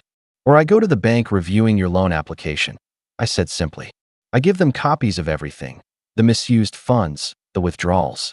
Let's see how eager they are to approve a loan for someone who's been diverting money meant for their child's education. The room went deathly quiet. You wouldn't ruin us like that, Mom whispered. I met her eyes. You already ruined me. This is just balance. Noah muttered. This is insane. But no one was listening to him anymore. My uncle leaned forward. I suggest you do what he's asking. He's got you cornered, and frankly, after seeing all this, I think he's being generous. I gathered the papers back into the folder, stood, and said, You have 1 week. And then I walked out. I didn't run to my car. I didn't slam the door. I walked calmly, deliberately, every step feeling like I was taking back a piece of myself that I'd been forced to give up years ago. When I got home, I put the folder back on my desk and sat down, letting the quiet settle around me. My hands were shaking again, but this time it wasn't fear. It was anticipation, because now the clock was ticking. And for once, I wasn't the one waiting for their approval. They were the ones waiting on me. The week that followed felt strangely calm, at least on the surface. I went to work, went to class, ate my meals, and waited. Every morning, I woke up to see if there was an email or a message from my parents. There wasn't, but I knew they were talking, scrambling, weighing their options. On Friday night, just as I was finishing my shift at the diner, my phone buzzed. It was a message from my mom. We want to talk. Come over Sunday. Please. I stared at it for a long moment, then typed back one word. Okay. Sunday came, and as I drove to the house, my heart was steady. No racing pulse this time, no knot in my stomach. It felt like the final chapter of a book I'd been reading for too long, one I was finally ready to close. When I walked in, the entire family was there. Not just my parents and Noah, but my grandparents, my aunt, even 2 of my cousins. My uncle was sitting in the corner, arms crossed, watching. Sit down, Dad said, his voice tight. I did. Mom cleared her throat and slid a piece of paper across the table. We've drafted a letter to the family, explaining what happened. I read it carefully. It wasn't perfect, but it was close. They admitted the funds had been meant for me, admitted they had used them for Noah, admitted that I had been forced to take on debt because of it. They apologized, publicly, in writing, and said they were repaying what they could. I looked up, and the repayment. Dad's jaw tightened. We can't pay it all at once. But we're selling Noah's car. That will cover at least part of it. The rest will pay monthly. I turned to Noah, who was sitting with his arms crossed, looking furious. You're selling my car? He exploded. Yes, Dad said sharply. You don't get to keep a gift bought with someone else's money. For the first time in years, Noah looked genuinely shocked. You're just going to take it away? You took from your brother for 5 years, Dad snapped. This is the least you can do. The room went quiet. I almost felt bad for him. Almost. But then I remembered all the times he'd smirked while I suffered, all the times he'd told me to work harder or stop being dramatic. Mom turned back to me. Oliver, we know we can't undo what we did, but we're trying. Will this be enough? I sat there for a long moment, letting the silence stretch. Everyone was watching me, waiting. Finally, I nodded. It's a start. My uncle smiled faintly, like he'd been holding his breath this whole time. But I wasn't done yet. I reached into my bag and pulled out the folder, the same one I'd left on their kitchen table. I set it down and said, This stays with me, just in case anyone ever forgets how we got here. Dad's face darkened, but he didn't argue. Then I stood. You have my terms. You've made your decision. Now we see if you keep your word. I walked to the door, but before I left, I turned back. And one more thing, don't ever call me ungrateful again. I've been grateful my whole life. I've been patient, understanding, forgiving. That version of me is gone. From now on, I expect to be treated as an equal. Not as a resource you can drain, not as the responsible one who will clean up everyone else's messes. As an equal. No one spoke. I left the house and stepped into the late afternoon sunlight.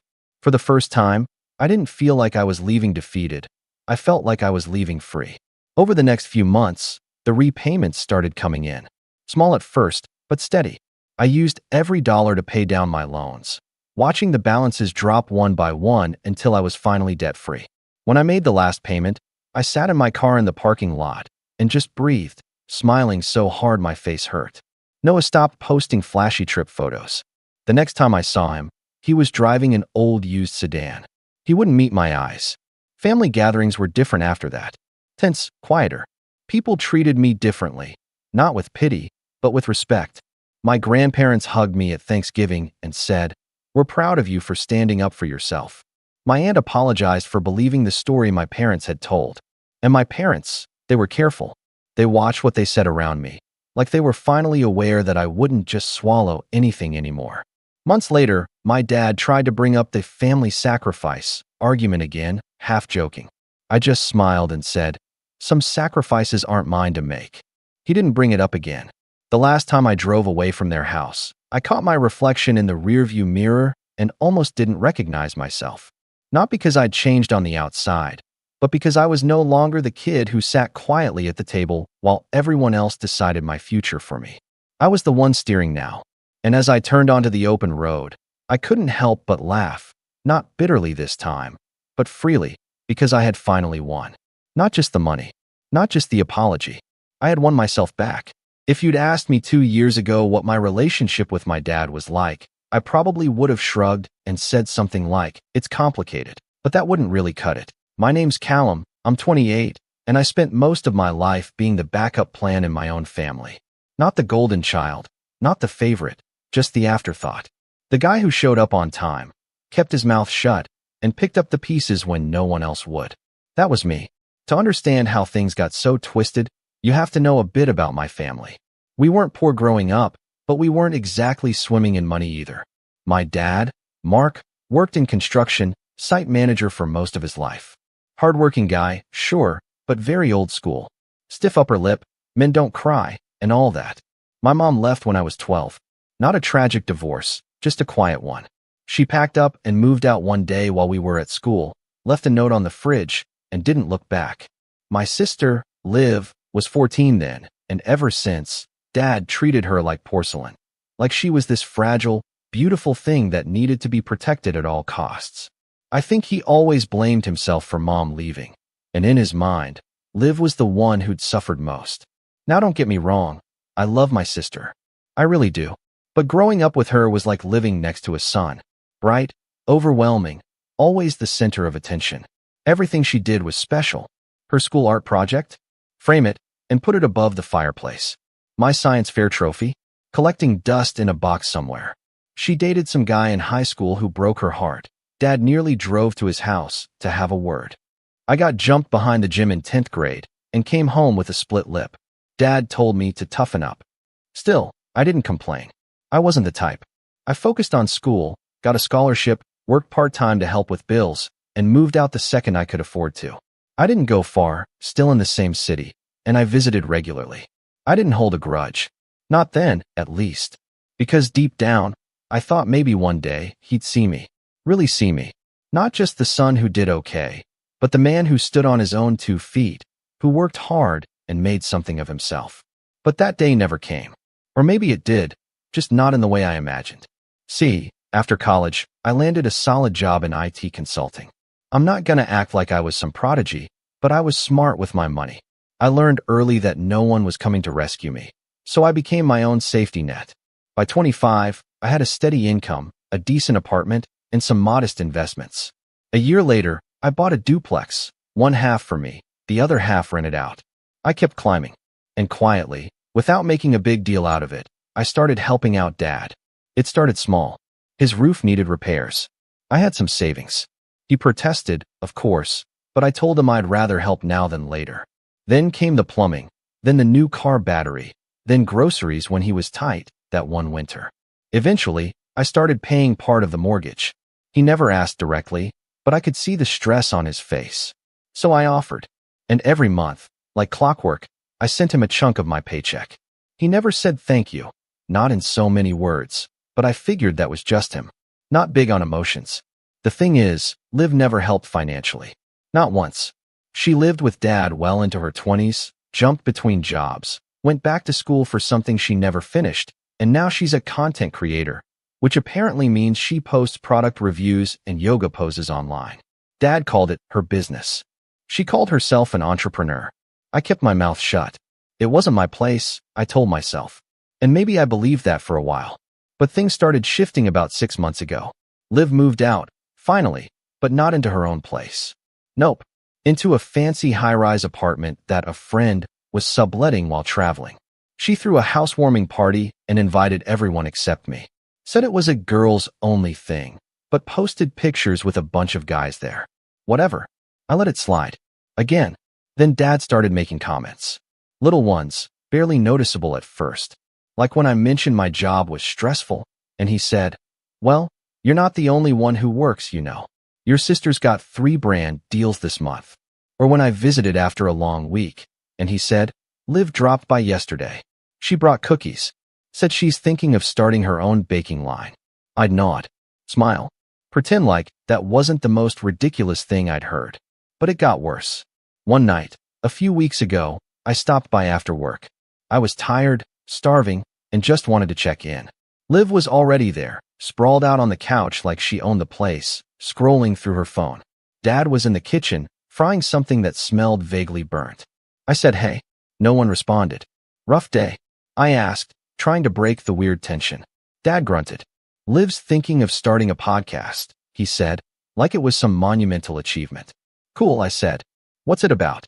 "Life, family, wellness, stuff like that." Liv didn't even look up. "You wouldn't get it." I bit my tongue. "Right." We sat down to eat, and halfway through, Dad turned to me and said, "You know, your sister's really making something of herself. I'm proud of her." I waited. Nothing else came. Just that. No acknowledgement that I'd helped keep the lights on in this very house. No nod to the years of quiet support. Just, Liv, always Liv. Then came the straw that snapped it all. Last Sunday, we were all at Dad's for dinner. Rare event. I brought over some steaks, thinking I'd treat them both. Liv showed up an hour late, wearing some ridiculous designer sunglasses indoors, saying she was detoxing from screen light. I don't know. I grilled, made conversation, tried to keep things light. But the whole time, Dad kept interrupting me to ask Liv about her social media numbers, her latest collab, or whatever other nonsense she was spouting. Finally, I cracked.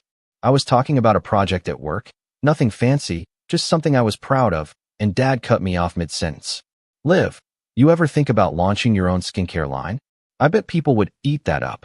I put down my fork. "Dad, I was talking." He didn't even look at me. "Yeah, but this is important." Something inside me just shifted. "Of course it is," I said, quieter now. "It always is when it's about her." That's when he turned. Actually looked me in the eyes. "Don't start, Callum. You know she's had it harder than you." I stared at him. "How exactly?" "She lost her mother." "We both did." He shook his head, like I didn't get it. "She's always been more sensitive. She needs more support." And I guess I'm just what? The utility bill. That's when he snapped. "You'll always come second to your sister. That's just how it is." He said it like it was a fact. Like gravity. Like death. I didn't yell. I didn't curse. I just smiled, stood up, and said quietly, "Then let her pay your mortgage. I'm done." His face didn't register what I meant at first. But Liv looked up, eyes wide. An hour later, after I'd gone home and ignored 5 missed calls, my phone buzzed again. I let it ring once, twice, 3 times. Then I picked up. Dad's voice on the other end was different. Shaky. Small. "Wait, you were the one paying? Son, let's talk about this." I didn't answer right away. Because for the first time in my life, he sounded like a man who finally realized what he'd taken for granted. And I wasn't sure if I was ready to forgive that. I didn't call him back that night. I didn't text. I didn't respond to the 3 more voicemails that came in before midnight. The last one suspiciously slurred, like he'd cracked open that bottle of whiskey he usually saved for special occasions. I just sat on the edge of my bed in the half-dark, phone buzzing beside me, heart pounding in this weird mix of rage, disbelief, and something that felt a lot like grief. Not the grief of losing someone, no. It was the grief of realizing they were never really who you thought they were in the first place. It's strange, isn't it? How a single sentence can flip the whole story upside down. "You'll always come second to your sister." Just 11 words, but they hit like a freight train. Not because I didn't already know, deep down, I think I always did, but because he finally said it. Out loud. No pretense. No excuses. No room for me to pretend otherwise. I didn't sleep that night. Just laid there staring at the ceiling, the words echoing like they were scratched into the walls. By morning, I'd made a decision. I wasn't going to be the silent son anymore. No more monthly transfers. No more quiet visits bearing groceries or gifts. No more free tech support for Liv's online brand. I was done. If they wanted to treat me like an afterthought, they could feel what life was like without me filling the cracks. Without me keeping the lights on, literally and figuratively. I blocked Dad's number for a week. Petty? Maybe. But I needed space. And in that space, something happened that surprised me. I started to feel lighter. The weight I'd carried for years, of obligation, of trying to earn love that should have been freely given, it began to lift. I went to work, came home, cooked for myself, watched terrible sitcoms, and for once, didn't feel guilty for just being. But peace, in my family, never lasts. It started again with a knock on my door. I live in a duplex, remember? The rental side had just been vacated. The tenants had moved out early, breaking the lease, but I didn't mind. They were decent people who communicated, and I figured I'd take my time finding the next renters. Maybe even renovate a bit. I hadn't told anyone yet. Definitely not Liv. So when I opened the door one Thursday afternoon, I was working from home, and found her standing there with a stack of boxes in her arms and sunglasses perched on her head. I just froze. "Oh good, you're here," she said, breezing past me like she owned the place. I blinked. "Liv, what are you doing?" She walked in, dropped the boxes on my kitchen counter, and exhaled dramatically. "Dad said I could stay in the empty unit while I figure some stuff out." "The building you know, downtown? My sublet?" "Yeah, they need it back early." "Some legal drama. I don't know. I didn't read the whole email. Anyway, this works out perfect." I just stared at her. "Dad said you could stay here?" "Yeah," she said, like it was obvious. "He told me you own the place." "I mean, I knew that. But he also said you'd be fine with it. Said you're always the responsible one." She smiled. That sweet, oblivious smile that had probably gotten her out of 100 jams. "Liv," I said slowly, "this isn't a guest room. It's a rental. I haven't offered it to anyone yet. And more importantly, you didn't ask me." "Oh, come on," she scoffed. "It's not like I'm some stranger. I'm your sister. You can't let me be homeless. I just need a few weeks. Maybe a month. 2 tops." I felt my jaw clench. "You're not homeless. You have friends. You have Dad's house." At that, her smile faded. She looked at me like I'd just kicked a puppy. "You know it's not the same. That house is falling apart. The AC doesn't even work." I crossed my arms. "Yeah, because I stopped paying for it." She blinked. "Wait, you paid for the AC?" "I paid for everything, Liv. The roof. The utilities. Half the mortgage. For 3 years." She laughed, like it was the dumbest thing she'd ever heard. "Why? He never even told me that." "Because he never wanted you to see what he expected me to do for free." I snapped. "Because he knew if you realized, it might actually cost you something." Silence stretched between us. And then, with a pout, she said, "Well, that's between you and Dad. It has nothing to do with me. Doesn't it?" I asked. "You waltz in here like you own the place, don't ask for permission, expect everything to be handed to you, and think that somehow doesn't connect?" She rolled her eyes. "You're being dramatic." That was rich, coming from her. I didn't yell. I didn't throw her out. But I did pick up her boxes, walk them back to the door, and say, "You're not moving in. Not now. Not ever. Find somewhere else." She left in a huff, muttering something about me being selfish. And I locked the door behind her. That night, the text came. From Dad. "You had one chance to do the right thing by your sister. 1. I hope you're proud of yourself. No, hi. No. Thanks for keeping us afloat for years." Just pure, weaponized guilt. And for the first time in my life, I didn't care. But of course, they weren't done. 2 days later, I got a call from my bank. Someone, claiming to be me, had inquired about refinancing the duplex. The account rep flagged it as suspicious because "You usually come in personally, Mr. Turner." I was stunned. I went down in person, filed a report, locked everything down tighter than a drum. And yeah, you guessed it, the inquiry came from my dad's home IP. I didn't confront him. I didn't yell. I just sat with that fact like it was a scab I couldn't stop picking.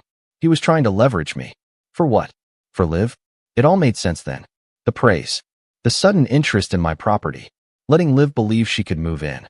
He never saw my home as mine. He saw it as a backup plan. For her. I thought that was the low point. It wasn't. The low point came the following weekend.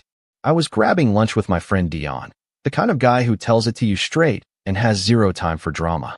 We were catching up when he paused mid-bite and said, "Hey, isn't that your sister?" I turned.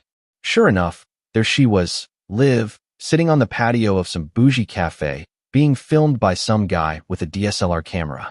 She had a microphone clipped to her dress and was holding a coffee like it was a perfume bottle, slow motion swirling it while she smiled into the camera.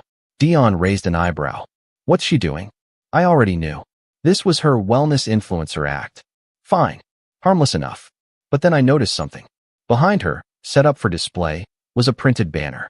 One that read, Turner Properties Presents, Urban Retreats by Liv, coming soon. I stood up, walked over. Calm, quiet, but boiling inside. She saw me and immediately faked a smile. Oh hey, you want to be in the video? What is this? I asked, pointing at the banner. She looked at her cameraman. Can we cut? Then she turned back to me, that same sugary voice. It's just a promo thing. I'm launching a wellness retreat. You know, pop-ups, local experiences. I figured the duplex could be the first location. I blinked. The one you're not allowed to live in. Oh, come on, she groaned. It's branding. I'm just using the space for photos. Dad said you'd understand. Did he also say I'd cover liability when someone sues you for slipping on the porch? You're being so negative, Callum. Seriously, that was it. That was when I realized there was no bottom. No limit. No line they wouldn't cross if they thought it benefited her. I left. Didn't say another word. But that night, I sat down, opened my laptop, and began drafting a document I never thought I'd need. A formal cease and desist notice. Addressed to my own sister. I wasn't bluffing, and they had no idea what was coming next. I didn't send the cease and desist right away. That night, I stared at it for hours. Just sat there at my desk, rereading it over and over again. The language was clean, professional, not personal. Just legal enough to be taken seriously, but not so cold that it felt like I was nuking the bridge beyond repair. But even as I hovered over the send button, my hand shook. Because this wasn't just a letter. It was a line in the sand. Up until that point, I'd always held out hope that things could be mended. That somehow, after enough years, enough sacrifice, enough second chances, my dad would finally see me for who I was. Not the backup son, not the walking wallet, but a person, a man, his equal. But that letter was the moment I finally accepted the truth. He was never going to change. So I hit send. The fallout was instant. The next morning, my phone exploded. Texts, voicemails, even a missed call from a number I didn't recognize, which turned out to be my dad calling from his buddy's phone because I'd blocked him again. The messages all followed the same theme. How dare I threaten my own family? How ungrateful I was after all he'd done for me. How Liv was just trying to build something, and I was tearing it down out of spite. Spite. That word hit differently. Because for the first time in my life, I realized I wasn't being spiteful. I was being free. But of course, my family didn't see it that way. I tried to go on like normal. I really did. I threw myself into work, said yes to every freelance offer I'd been putting off, and even booked a weekend hiking trip by myself, something I hadn't done in years. But something in me had cracked. That thing I'd been holding together for so long. The image of family, of duty, of being the bigger person. It had shattered. And in its place, just silence. For weeks, I didn't hear from them. Not Dad. Not Liv. Not even a distant cousin who used to send memes to the family group chat. It was like I'd been scrubbed from existence. And honestly, that part stung more than I expected. Because even if the attention had always been lopsided, it was still attention. Still something. Now I had nothing. And that was rock bottom. I'd never felt so alone. Not even when I was a kid, hearing my mom's suitcase zip shut behind a closed door. Not even in college, eating dry ramen for the third night in a row while pretending my scholarships covered everything. No, this was different. This was the loneliness of choice. Of walking away from people who were supposed to love you and realizing they never really did. Not unconditionally, at least. I stopped going to my regular grocery store. Didn't want to risk running into my dad. I ignored mutual friends who asked, "Hey, is everything okay with your family?" I even turned down a promotion at work because I couldn't focus long enough to fake enthusiasm during the meetings. I was spiraling, and I knew it. And then something strange happened. One night, about a month after I sent the letter, I came home and found an envelope taped to my door. No name, just the words, "Thought you should see this." Inside was a printed screenshot of Liv's Instagram story from the day before. She'd posted a video of herself at some retreat, not mine, thankfully, talking about her journey as a wellness entrepreneur. That wasn't new, but the caption below caught my eye. "So grateful to my amazing dad and business partner for making this dream possible. Couldn't have done it without your financial support. #family first, #blessed. Business partner." I stood in my doorway for a solid 10 minutes, that paper fluttering in my hand, as the implications sank in. She was using him, not just emotionally, not just for validation, financially, and he was letting her. All those months, maybe years, that he'd told me he was struggling, that Liv was finding her footing, that there wasn't enough to go around. And meanwhile, she was using him like an ATM. That night, I poured myself a drink, sat on my back patio, and just let it all burn. Not physically, of course, but in my head, I lit the whole house down. All the lies, all the expectations, all the guilt I'd carried for years. I pictured it all going up in smoke. And by the time the sun rose, I wasn't angry anymore. I was clear. It was time to rebuild. The first thing I did was cut every last financial tie to my father. I mean everything. I called the bank and confirmed I was no longer a co-signer on his emergency line of credit, a temporary favor from 2 years ago that I'd completely forgotten about. I removed my access from the joint utility account, another holdover from the time I was paying bills on his behalf. I even had a lawyer draft a formal notice of property boundaries to be filed with the city, just in case someone got cute with business permits again. Next, I focused on me. I revamped my consulting website, something I'd put off for months. Hired a designer to clean it up, added testimonials from past clients, and leaned hard into my niche, small business infrastructure. Within 3 weeks, I had 5 new clients. By week 5, I was booked solid for 2 months. I doubled my rates. No one blinked. With the extra income, I started renovations on the rental unit, not because I needed the money, but because I wanted to. I replaced the floors, updated the kitchen, installed smart thermostats, and even built a little outdoor patio space. Not for guests, for me. Because for once, I wanted to make something that I enjoyed, not something to impress my dad or earn a sliver of his approval. And you know what? It felt good. Better than good. It felt like mine. But rebuilding isn't just about money. It's about worth. And that part? That took time. I started therapy. Yeah, the guy who toughened up through everything finally sat on a couch and talked. Turns out, carrying your family's emotional baggage for 20 years does things to a person. I learned about enmeshment, about conditional love, about the way I'd spent my entire adult life trying to earn scraps of affection by overperforming. And then I stopped doing that. I stopped fixing people's laptops as a favor, stopped answering late-night texts that read, "Hey bro, quick question about Wi-Fi." I stopped showing up out of guilt. And slowly, I started showing up for myself. I reconnected with old friends, took weekends off, went on a few awkward dates, even joined a local book club, mostly older women and retired teachers, but they had great wine and better stories. The more I invested in myself, the more I realized how small my old life had been, how much I'd shrunk to fit inside the role my family had carved out for me, and how I didn't have to live there anymore. But healing doesn't mean forgetting. About 3 months after the cease and desist, I got a call from my Uncle Pete, my dad's older brother. We hadn't talked in years, mostly because Pete lived 3 states away and kept out of family drama. But he'd heard things, and he had questions. "You really stopped paying for the house?" "Yup." "And Liv tried to move into your rental?" "Without asking, yeah." He whistled. "Damn, that's cold." I waited, expecting a lecture. But instead, he laughed. "About time someone said no to your dad," he said.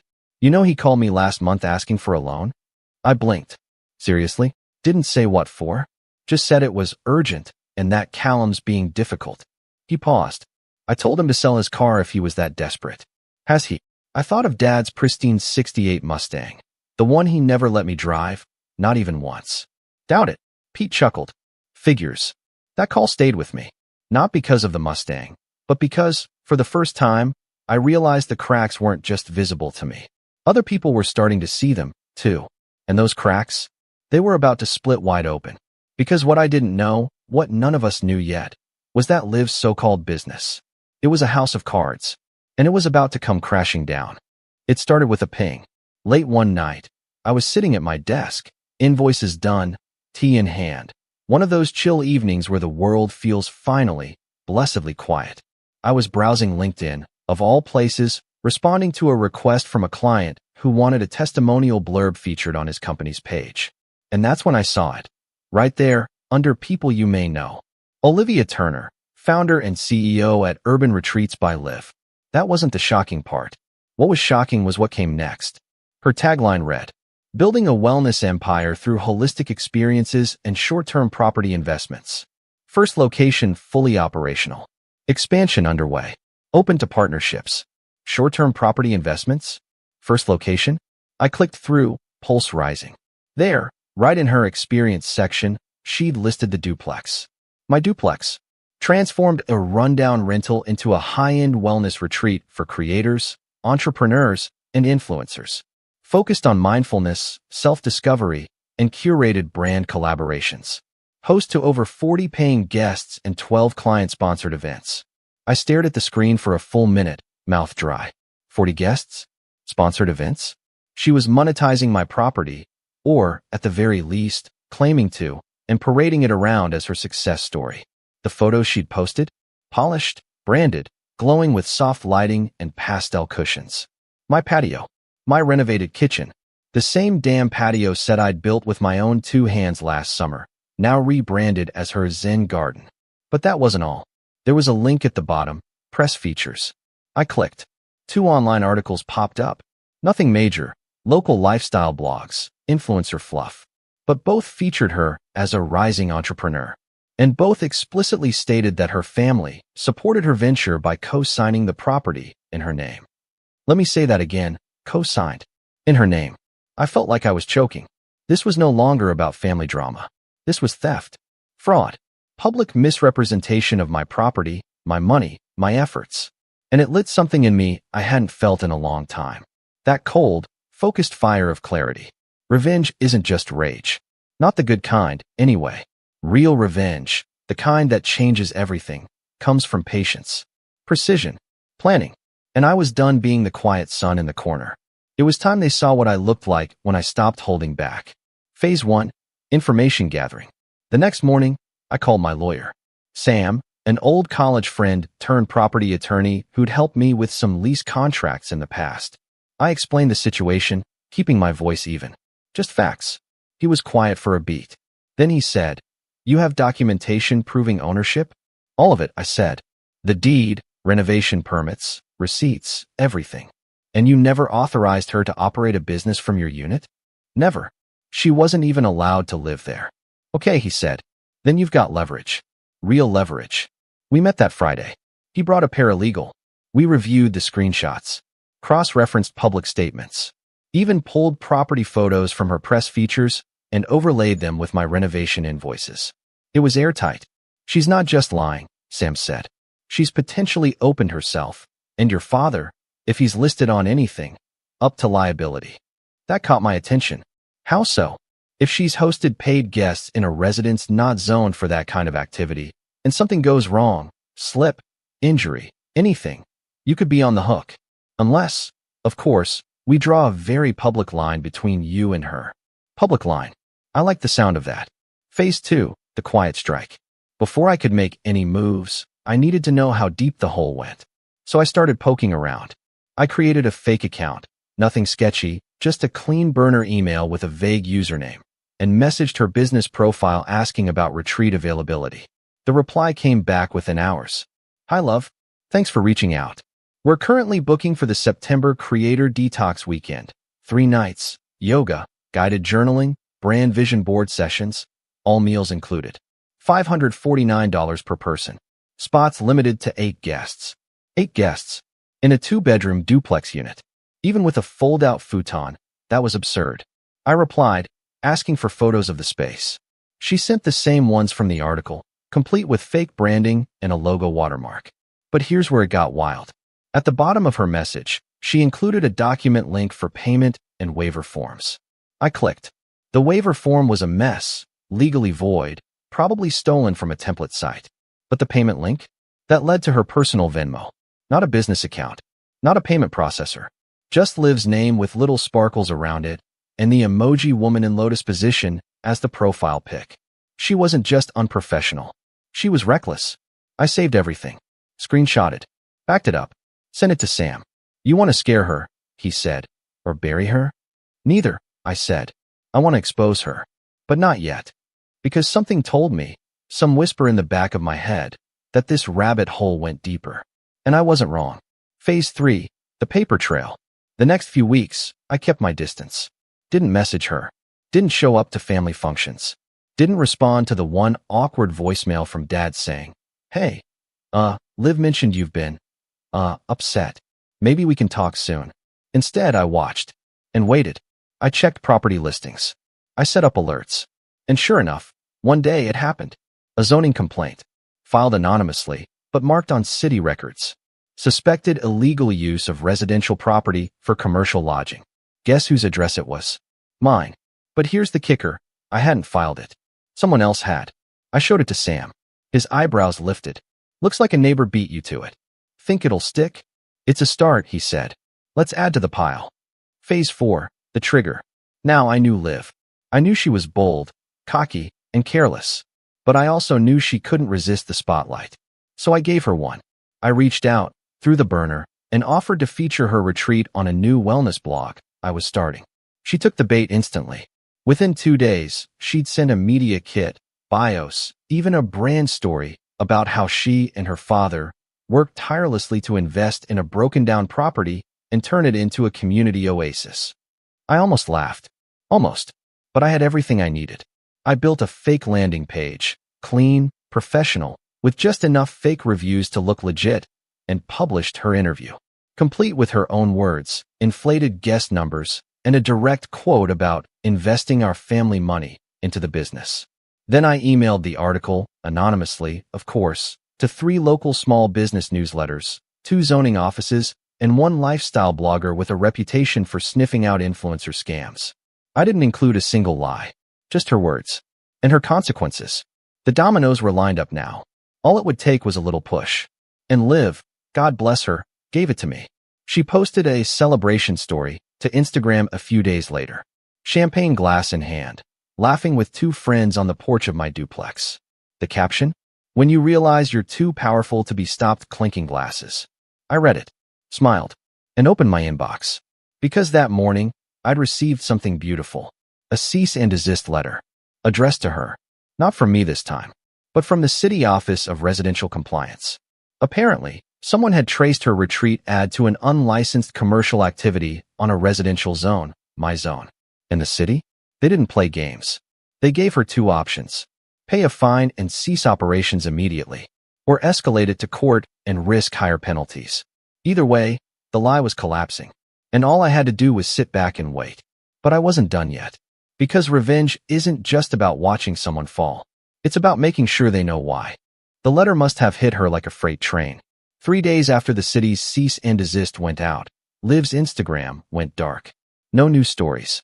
No filtered photos of avocado toast or candid yoga poses in front of my patio garden. Her last post, a wide shot of a brunch table with the caption, "Always building," was suddenly flooded with comments. Didn't you lie about owning the property? Wait, weren't you just fined by the city? I knew this retreat was sketchy. Girl, this is someone else's house. Her replies were either deleted or replaced with a single emoji. That was Liv, all right. When backed into a corner, play it cool, pretend it's all noise. But she hadn't just been exposed. She'd been documented, and her own arrogance had handed me the perfect follow-through.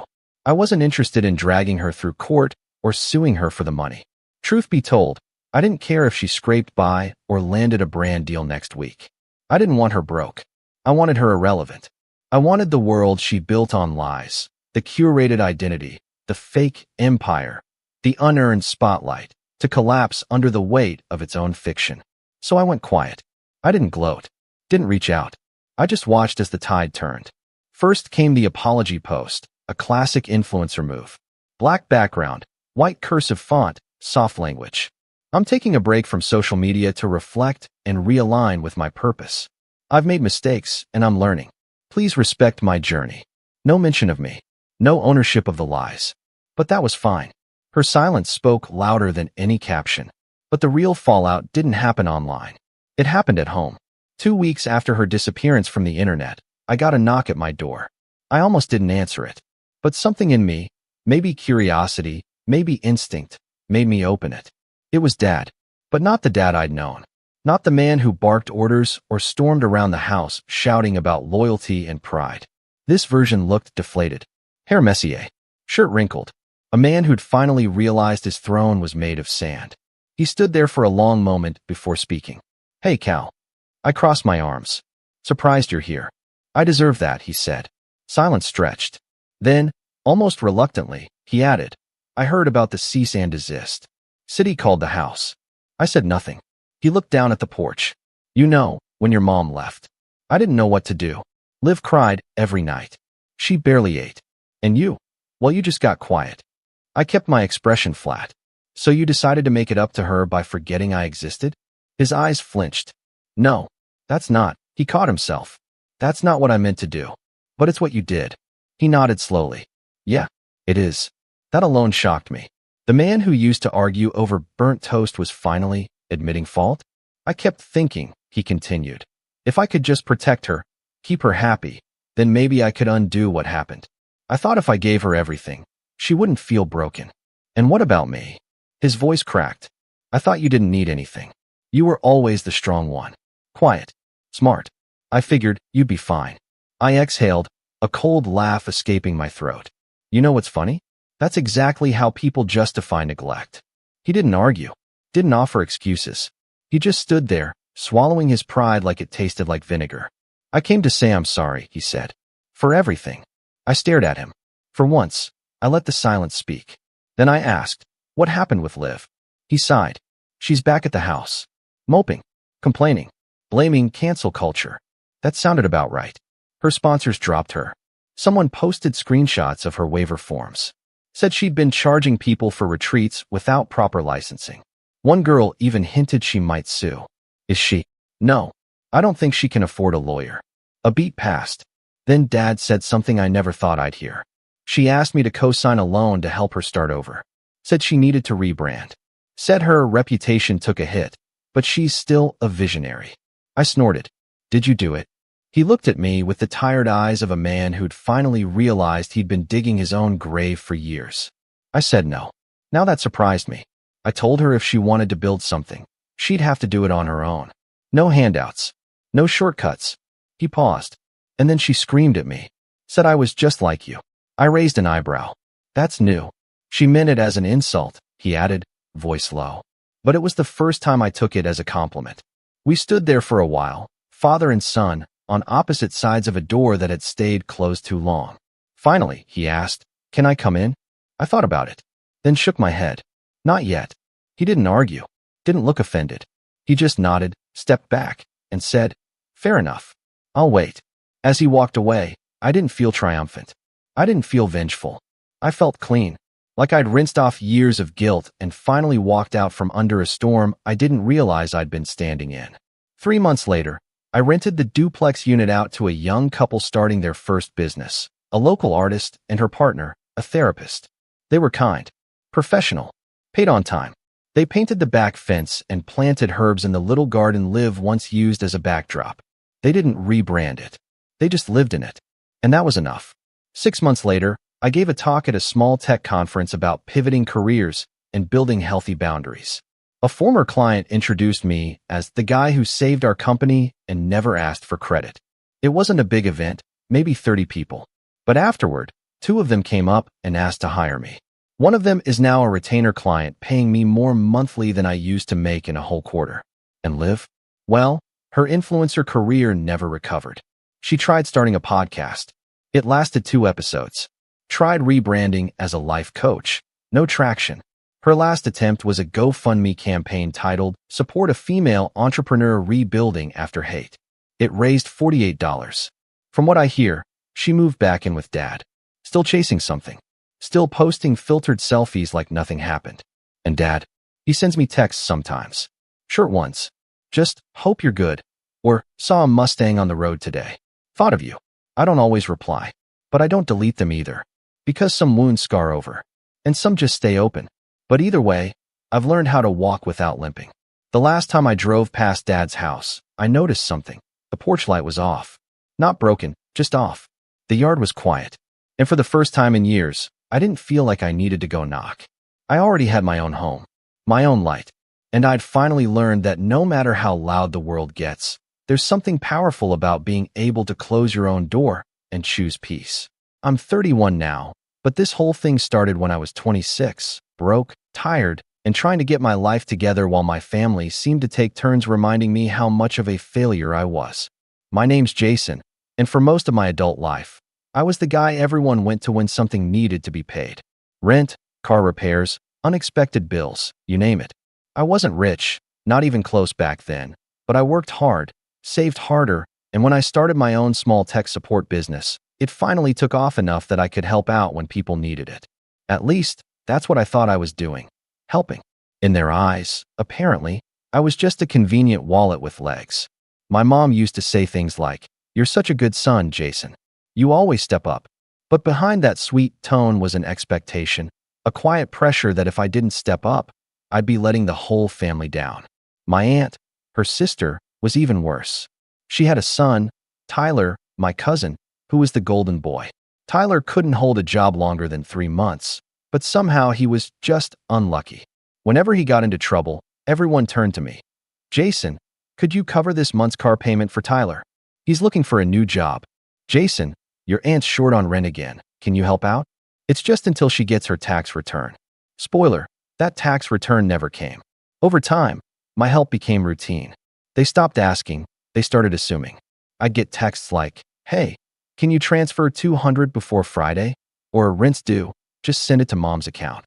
"No please. No thank you. Just orders."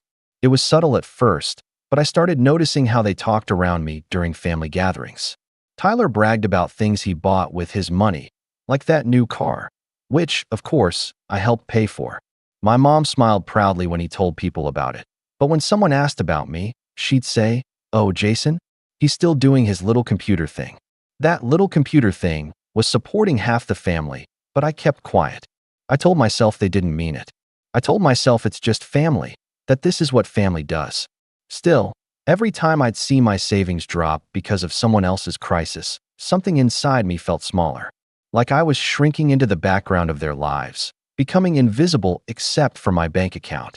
Then came the moment that cracked the shell. It wasn't dramatic at first, just an ordinary Thursday afternoon. I was fixing a client's laptop when my phone buzzed. It was a voice note from Tyler, except it wasn't meant for me. I saw the preview. Haha, he'll never know. I almost didn't open it, but curiosity got the better of me. I tapped play and froze. Tyler's voice came through first, laughing. "He actually thinks he's helping," he said between chuckles. "Bro, he's paying all our bills like he's the hero of some movie." My aunt's voice chimed in, smug as ever. "Let him feel useful. He doesn't have anyone, so this makes him feel important." And then my mom. My own mom. Calm, matter of fact. "As long as he keeps paying, let him. No need to ruin a good thing." I don't even remember dropping my phone. I just remember the sound of my heartbeat in my ears. It felt like a punch, not physical, but deep enough to make me dizzy. My throat tightened, my stomach twisted, and I just sat there staring at the floor, trying to process what I'd heard. My family, the people I'd bent over backwards to help, were laughing at me, using me. I replayed the message again just to be sure I wasn't overreacting. But every word hit harder the second time. That night, I didn't sleep. I stared at my ceiling, thinking about every bill I'd paid, every time I skipped something I wanted because someone needed help. All the times I told myself it was worth it, that they cared. Turns out, they cared about what I could give, not who I was. It wasn't even the money, really. It was the betrayal. That casual cruelty, like my kindness was just some joke they were all in on. The next morning, I got a text from Mom. "Hey, reminder that Aunt Lily's utilities are due today. You know the drill." Just like that. No mention of the voice note, of course. They probably didn't even realize they'd send it to me. I stared at the message, and for the first time in years, I didn't reply. I didn't pay, and it felt strange, freeing, but also terrifying. like I was breaking some invisible rule that kept their whole world running. For the next few days, I went quiet. No transfers. No texts. I still got the usual messages. Hey, can you cover my insurance? Jason, the rent's due. Did you forget the payment again? I ignored them all. Each day I stayed silent. The guilt started fading. The confusion turned into something sharper. Anger, maybe. Or clarity. Because now I realized just how deep this went. They weren't struggling without me. They were entitled. Dependent. And I had built that system with my own hands.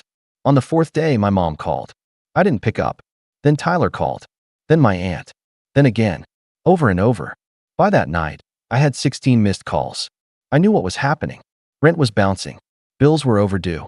The card payments weren't going through. Their hero had stopped playing along, and the safety net they mocked was gone. I sat in my small apartment, laptop open, watching the numbers in my account stay still for once, untouched mine. And I thought about that voice note again, about how easily they dismissed me. He thinks he's some kind of hero. That line repeated in my head like a mantra, but this time it didn't sting. It just made me smile. Because maybe I wasn't the hero in their story. Maybe I didn't need to be. A week after that voice note, my phone started exploding. 47 missed calls. 12 voicemails. Texts from every direction. The messages were getting desperate now. Jason, the rent bounced. Why did you cancel the payments? Please, we need help. And then, finally, one from Mom. What did you do? I just sat there, staring at the screen, letting the notifications pile up. The irony wasn't lost on me.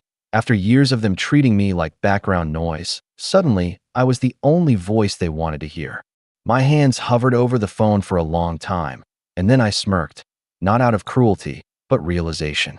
I didn't owe them my silence anymore, or my money, or my obedience. And that's when I decided. I didn't reply that night. I let the messages keep coming, piling on top of each other until my phone looked like a flashing alarm. Every ping was another piece of guilt they were trying to throw at me. Jason, your aunt's car is being repossessed. The landlord's threatening to evict us. We'll talk about this when you calm down. That last one made me laugh, when I calmed down. As if I was just having some irrational tantrum instead of finally realizing I'd been played for years. The next morning, I woke up to an email from my mom. Subject line, "This isn't you." The body was short. "We all make mistakes, but punishing family isn't how you were raised. Call me when you're ready to make things right." That line, "make things right," hit me like ice. To her, I was the one who broke something. Not the years of manipulation, not the way they used me like a credit card with no limit. No, I was the problem because I stopped enabling them. I didn't respond. I went about my day like normal, helping a client set up a new office network, but my brain was looping their words from that voice note. The laughter, my mom's calm tone, my aunt's snide remark, let him feel useful. The longer I replayed it, the more I saw every past interaction in a new light. The thank yous, that sounded mechanical. The times they guilt-tripped me by bringing up family loyalty. "You know your father would have helped if he were still here." Or, "You're the only responsible one, Jason." Back then, those words made me feel needed. Now, they just felt like strings I'd been too naive to see. 3 days later, my mom showed up at my apartment unannounced. She had that look, the tight smile that wasn't really a smile. "Can we talk?" she said before I could even say hello. I stepped aside, mostly because I didn't want the neighbors hearing her start something in the hallway. She walked in like she owned the place. "You've been avoiding us," she said. "Your aunt's beside herself." Tyler's embarrassed. "Why are you doing this?" "Doing what?" I asked, keeping my voice even. She gave me that motherly stare, disappointment mixed with condescension. "You're acting out of spite. You can't just cut off your family, Jason. They depend on you." That word again. Depend. Like it was normal. Like it was a privilege for me to be depended on. "They'll have to figure it out," I said. Her smile faltered. "Jason, stop this nonsense. You've always helped. Don't ruin that reputation." I almost laughed. "Reputation? What am I, a brand?" "You know what I mean," she said quickly. "People talk, Jason. Your aunt has been telling everyone how ungrateful you've become." I felt a sharp pang in my chest, but I didn't show it. Ungrateful? For what? Paying their bills. She sighed, shaking her head like I was a child who couldn't grasp basic morality. "Money comes and goes, but family doesn't. You're letting bitterness change you." I wanted to tell her I wasn't bitter. I was awake. But I could tell she didn't come to listen. She came to reel me back in. I heard the voice note. I finally said. That got her. Her face went pale for a second, but she recovered fast. Jason, that was taken out of context. I didn't take it out of context. You literally said, as long as he keeps paying, let him. She hesitated. That's not what I meant. You know how we joke around sometimes. I stared at her, letting the silence stretch. You were laughing about me, Mom. Her eyes hardened. You always overthink things. That's your problem. You can't take a joke. It was so perfectly gaslight why that I almost admired it. She turned betrayal into my inability to take a joke. She tried again, switching tactics. Look, honey, maybe I shouldn't have said that. But your aunt's been through a lot. Tyler's been trying. Trying to do what? I interrupted. Trying to keep his job longer than a month. Don't talk about him like that, she snapped, voice rising. He's family. So am I said quietly. She didn't respond. She just stood there, glaring like I'd crossed some invisible line. Then she turned toward the door, muttering, "You'll regret this stubbornness." When she left, I didn't feel relief. I felt hollow. There was this ache, like losing something you didn't realize was already gone. Over the next week, the phone calls became more strategic.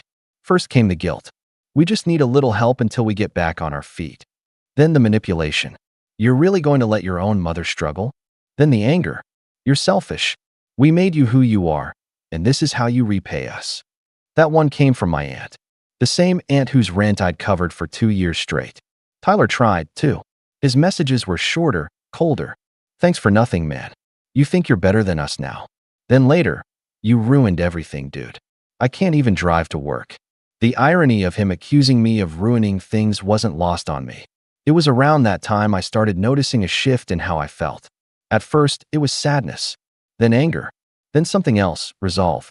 I started pulling back from more than just the money. I stopped going to family dinners. I muted the group chat where they'd send photos of meals I usually paid for. For the first time, I realized how quiet life could be when no one was demanding a piece of you. But they didn't take the hint. If anything, it made them worse. My mom began sending updates meant to guilt trip me. Pictures of Tyler's kids with captions like, "They miss Uncle Jason," or "They don't understand why you're being distant." I loved those kids, but even that love was being used as leverage. Then came the family intervention. A Saturday morning, I get a text from Mom, "Dinner tonight." No excuses. Against my better judgment, I went. Part of me thought maybe, just maybe, they'd own up to what happened. That we'd talk like adults. When I got there, the whole gang was waiting. Aunt Lily, sitting with her arms crossed. Tyler, pretending to scroll on his phone, but clearly tense. My mom, at the head of the table, with that look, the one that said she already decided how this night was going to go. "Jason," she began, voice soft, "we need to clear the air." "Great," I said, sitting down. "Let's do that." She smiled faintly. "We understand you've been hurt. That voice message wasn't kind, and we're sorry you took it that way." "I didn't take it any way," I said. "You said what you said." Aunt Lily sighed dramatically. "For goodness sake, Jason, it was just banter. Families tease each other. You're acting like we committed a crime." "You used me," I said, keeping my tone calm. "That's not teasing." Tyler finally spoke. "You make it sound like we forced you. No one made you pay anything, dude." I looked at him. "No, you didn't have to. You just made sure I felt guilty every time I didn't." He rolled his eyes. "Man, you're really milking this victim thing, huh?" That did it.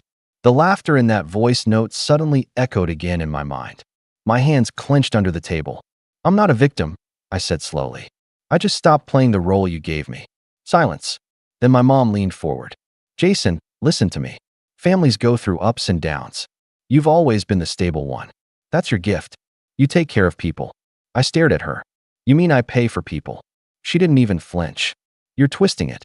It was surreal, like watching actors reading from a script I'd already seen. Every line was familiar, every justification predictable, and all of them built on one thing: the belief that I'd cave eventually. I didn't. Halfway through dinner, when it became clear I wasn't budging, my aunt muttered, "Some people forget where they came from once they get a little money." I looked her right in the eye. I didn't forget. I just finally remembered how much I gave. That ended the conversation.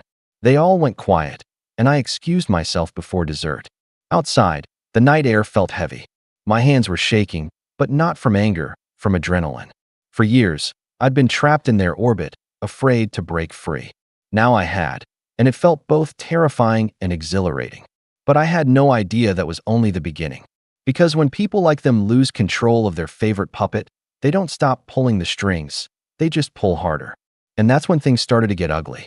It started small, the kind of small that doesn't set off alarms at first. My mom would accidentally send me texts meant for my aunt. Things like, "He's being dramatic again, but he'll come around. He always does." Or I'd get notifications from companies I hadn't interacted with in months, like my aunt's internet provider, saying payment failed. At first, I assumed they'd just forgotten to change the billing info after I stopped paying. But then, one morning, I opened my online banking app and froze. There it was, a $1,200 withdrawal from my account labeled Recurring Transfer, Family Fund. I didn't remember setting that up. In fact, I knew I hadn't. My heart started pounding. I scrolled back through the transactions, and there it was, automatic transfers every month, going back 2 years. I must have set them up early on when I was helping out, but they were supposed to have been canceled long ago. Yet someone had clearly reactivated them. I logged into the payment portal, hands shaking, and saw the authorization note, accessed by Lily M., my aunt. For a minute, I couldn't even process it. I just sat there, staring at the screen, trying to convince myself there had to be an explanation. Maybe she'd misunderstood. Maybe she thought she was managing her own account. But when I checked the linked phone number for the confirmation texts, it wasn't hers. It was my mom's. That's when my stomach dropped. I called the bank immediately, explained the situation, and they confirmed the transfers had been reinstated from my mom's device using the saved credentials on a shared login. A shared login I'd given her years ago when she needed help setting up her own account. She must have remembered or written it down. I canceled everything, froze the account, and changed all my passwords. But the betrayal sat in my chest like a stone.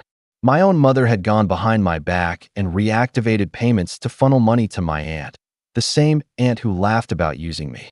That night, I sat in my apartment, lights off, just staring at my laptop screen.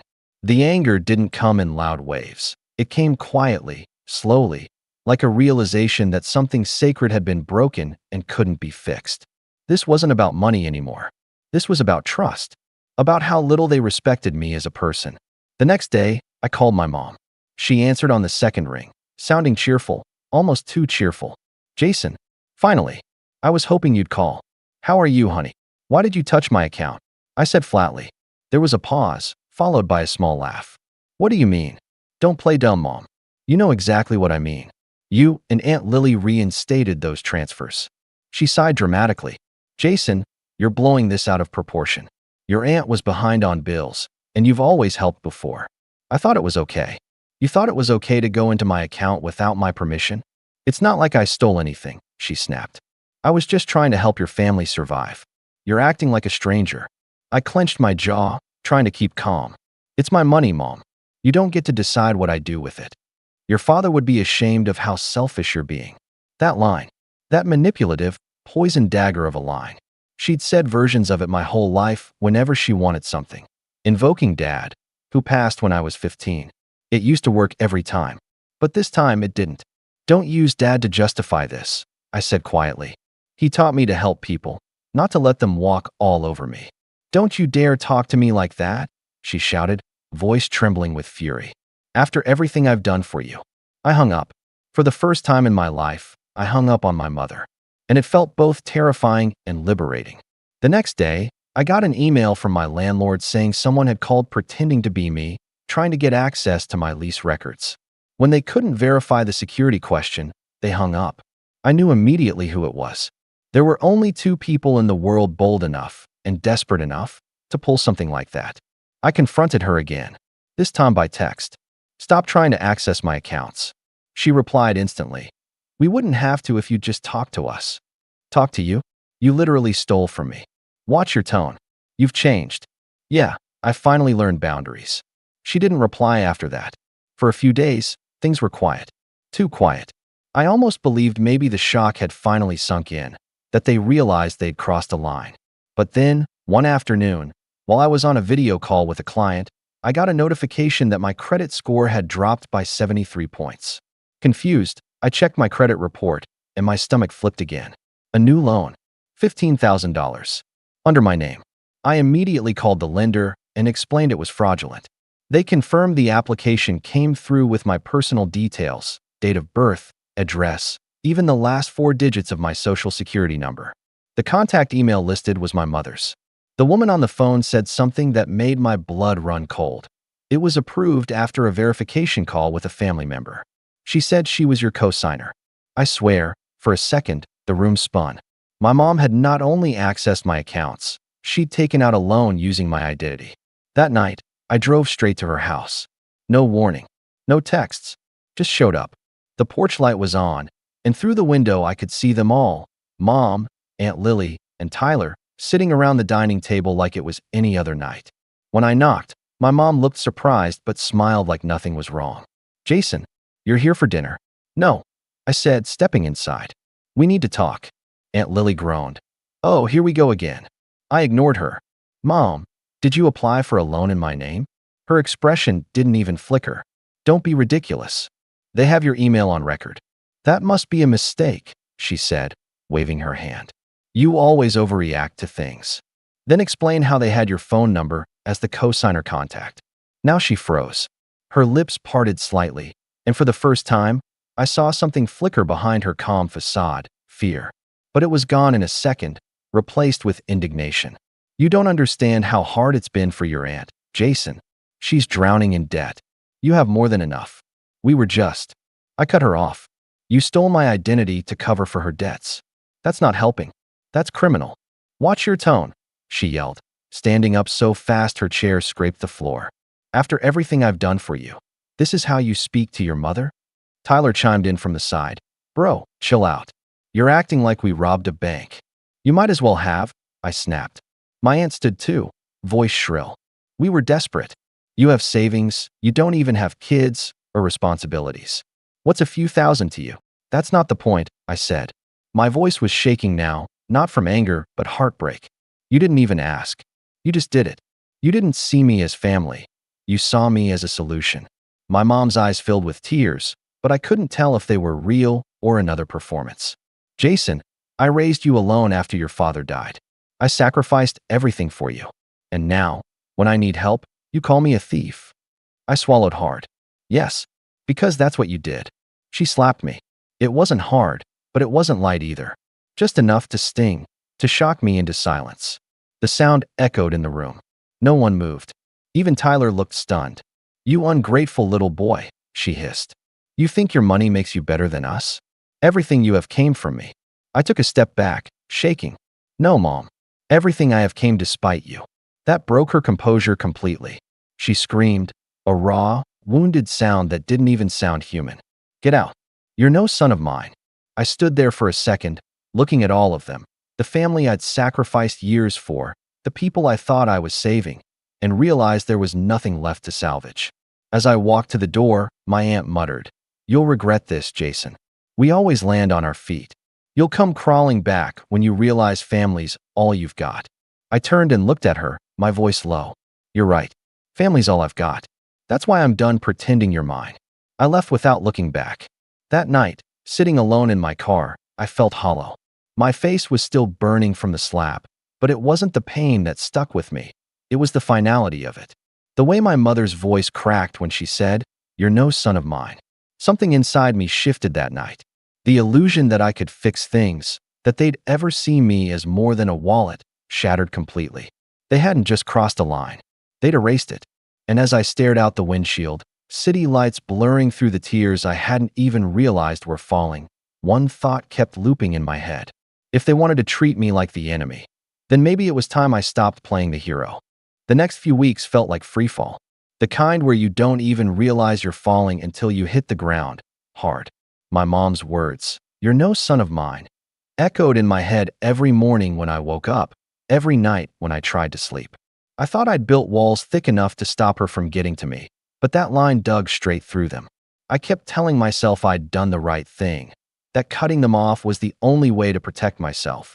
But there's something about losing the people you grew up with, no matter how toxic they are, that leaves a hole. I deleted their numbers, blocked them all, but it didn't stop the messages. They found ways. New accounts, fake numbers, even emails from unknown senders with subject lines like, "We just want to talk," or "You're overreacting." I ignored them. Still, it wore me down. Every ping from my phone made my stomach twist, like the ghosts of their expectations were still haunting me. The loneliness hit next. My apartment, usually my sanctuary, suddenly felt like a hollow box. Quiet, too quiet. I'd never realized how much of my time had been consumed by them, paying their bills, answering their calls, planning their emergencies. Now that all of it was gone, there was this silence I didn't know how to fill. Work helped a little. I threw myself into it, doing 12-hour days, sometimes 14. My small IT business had always been steady, but now I started taking on extra clients just to stay busy. It wasn't about the money, it was about distraction. If I stopped moving, I had to think. And thinking hurt. Still, the nights got to me. That's when the guilt crept in. The what-ifs. What if mom actually needed help? What if Tyler lost his job and couldn't feed his kids? What if I'd gone too far? I'd catch myself scrolling through old photos, birthdays, family cookouts, Christmas mornings, and I'd remember how it used to be, or at least how I thought it was. But then I'd hear her voice again from that night. "You're no son of mine." And the guilt would turn back into anger. It wasn't until I got a letter from my bank that the anger found direction. Apparently, there had been another attempt to open a credit line under my name. This time, it was flagged instantly. They'd tried to use my old address, my mom's address, as the mailing location. I remember just staring at the paper, jaw tight, pulse pounding. It wasn't over. They weren't done. That was the day I decided I wasn't going to play defense anymore. I went to the police first. I filed a formal report for identity theft and provided every document I had, screenshots, email records, loan application details. The officer who took my statement looked uncomfortable when I explained who the suspect was. "Your mother?" he asked. "Yes." He hesitated. "Do you really want to go through with this?" I nodded. She made her choice. It was surreal, sitting there in a police station, explaining that my own family had stolen from me. Part of me felt sick doing it, like I was betraying her somehow.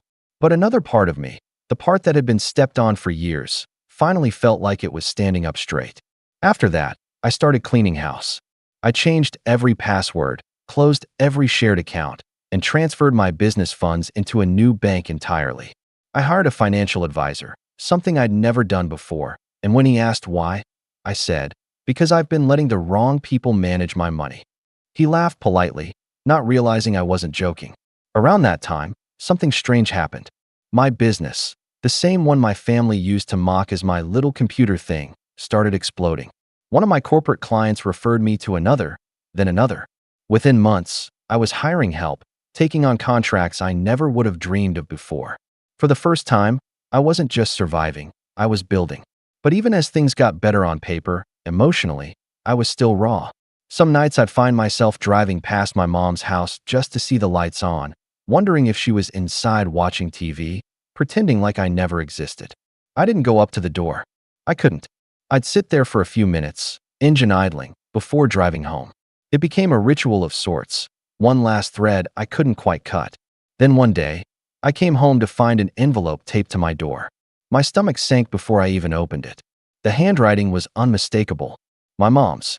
Inside was a single-page letter. No greeting, no apology. Just this. "You've made your point. You've humiliated your family. We can't pay rent, and Lily's about to lose her house. Tyler's credit is ruined because of your selfishness. I hope you're happy now." I folded the letter back up and set it on my kitchen counter. I didn't cry. I didn't yell. I just stood there, staring at the neat handwriting that used to write me birthday cards, now filled with venom. For years, I'd been her safety net. Now, she wanted to blame me for the fall. That night, I decided to take a break, not just from them, but from everything. I booked a week off and drove out to the coast. No phone, no laptop, no notifications. Just me, the ocean, and a cheap little cabin I rented last minute. The first 2 days were hard. My hands itched for my phone. My brain kept circling back to the mess I'd left behind. But by day 3, something in me started to unclench. I'd wake up early, walk along the beach, breathe in the salt air, and for the first time in years, I didn't feel like I owed anyone anything. It was quiet in my head, really quiet. One morning, sitting on the porch with a mug of coffee, I started writing. Not for anyone, just for me. Notes, reflections, questions I'd been too scared to ask myself. Why did I let them take so much? Why did I believe that love meant sacrifice? Why was I more comfortable helping others than helping myself? The answers came slowly, but they came. I realized that somewhere along the line, I'd confused generosity with worth. I thought that if I stopped giving, I'd stop being valuable. My family had taught me that my value was tied to what I could provide. But maybe I could rewrite that. By the time I returned home, I wasn't healed. Not yet, but I was steady, clearer. I'd stopped reacting and started thinking. And when you've been controlled by guilt your whole life, that's the first real act of freedom. I poured that clarity into my work. My business grew faster than I could keep up with.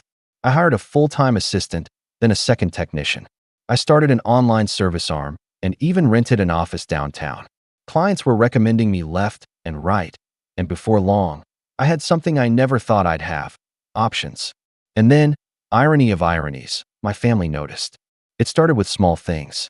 My cousin Tyler suddenly followed me on LinkedIn. My aunt liked one of my business posts. A week later, my mom sent a text from an unknown number. "Proud of you, Jason. Saw your article in the paper."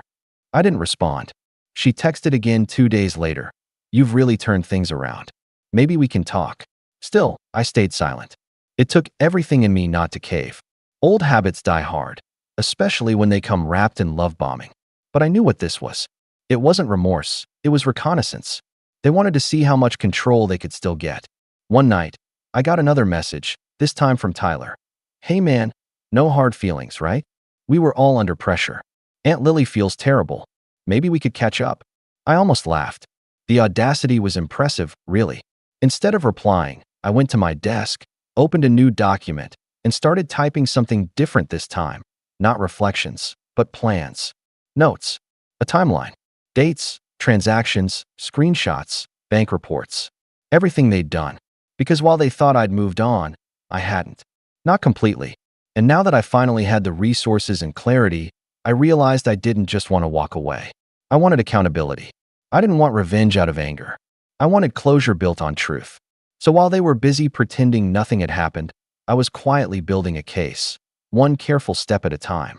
It started as self-protection, but as I pieced things together, the scale of what they'd done became clearer. The fraudulent loans, the unauthorized withdrawals, the fake co-signatures. There was enough there to not only clear my name, but expose the web of manipulation they'd been running for years. Still, I wasn't rushing. I wanted them to believe they'd gotten away with it. To relax. To feel safe. Because when I made my move, it wouldn't just be about money anymore. It would be about truth. And truth, I was learning, had a way of hitting harder than revenge ever could. The more I dug, the more I realized just how deep the rot went. It wasn't just the loan or the unauthorized transfers. That was only the surface. When I started organizing all my documents, I found smaller things I'd missed over the years. My old utility bills had duplicate payments that didn't match my usage. Insurance renewals with additional names attached. Subscriptions that didn't belong to me. One of them for a family streaming plan registered under my mother's email. It was like finding fingerprints at every corner of my life. Quiet, subtle theft spread out over time. They hadn't just used me. They'd built their stability on me. I spent days collecting everything into folders. One for financials, one for digital evidence, one for correspondence. I color-coded each event, made notes about every incident, date, context, what was said. The deeper I went, the less this felt like an emotional wound and more like a strategy problem to solve. I wasn't just Jason, the son they could guilt into paying their way. I was a business owner, someone who'd built a system from nothing. And now, I was going to use that same discipline against them. But I didn't want a messy explosion. I wanted something airtight. Something that would leave no room for denial. Around this time, I met a client who changed everything. Her name was Lauren, an accountant who specialized in forensic finance.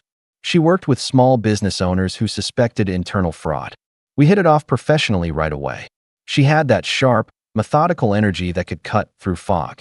One afternoon, while I was fixing her office network, she noticed my organized spreadsheet on a second screen. "You're tracking cash flow discrepancies?" she asked. "Something like that," I said. "But it's personal, not business." She smiled. "Personal thefts are still thefts. Want me to take a look?" I hesitated. Sharing your family drama with a near stranger felt exposing. But something about her calm, non-judgmental tone made me nod.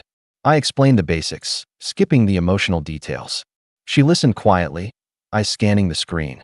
After a few minutes, she leaned back and said, "Jason, you realize this is a clear pattern of financial abuse, right? You could absolutely press charges, especially with this much documentation." Hearing the phrase financial abuse hit hard. I'd called it manipulation, betrayal, even theft, but that word made it feel official. Like what happened wasn't just morally wrong, it was legally recognizable. Lauren offered to help me go through everything properly, pro bono at first. She said she hated seeing people taken advantage of, and she wanted to make it bulletproof. We spent evenings going over records, flagging inconsistencies, printing emails. She even pulled credit reports under my name from multiple agencies and cross-checked them for linked accounts. That's how we found something I never would have caught. My mother had listed herself as an authorized user on one of my older credit cards. Without my consent, that one piece changed everything, because it meant I now had proof of access and ongoing misuse. When Lauren compiled the report, she looked at me and said, "If you ever want to take them to court, you can. You'd win." But legal victory wasn't enough for me. I didn't just want restitution, I wanted them to see what they'd done, to feel it. That's when the idea hit me. I didn't need to ruin them. I just needed to remove the illusion they controlled me. The best revenge wouldn't be shouting in their faces. It would be taking back every ounce of power they ever drained. Publicly, quietly, with precision. So I started with their dependency network. Every bill, account, or joint plan I'd ever been attached to, I unraveled it. Slowly, surgically. The joint insurance policy? Canceled and reissued under my business. The old mobile plan with shared family discounts. Terminated. Each person now had to pay their full rate. The streaming services they freeloaded on? Removed, one by one, without a word. Each action was small enough to look coincidental, but collectively, it was like pulling bricks out of a wall. A week later, I heard through the grapevine, because someone always talks, that my aunt's car insurance had lapsed and Tyler's phone line was disconnected. My mom had to pay penalties for late fees she didn't even know existed before. Meanwhile, I wasn't flaunting anything. I stayed silent, worked harder, built higher. By early spring, I'd landed a massive corporate IT contract that nearly tripled my company's revenue overnight. Suddenly, I wasn't just a small business owner. I was running a full-scale operation. I hired more staff, leased a proper office downtown with glass walls and a sea view. Lauren helped me restructure everything legally, every asset under my name, every account locked tight. That's when I took it a step further.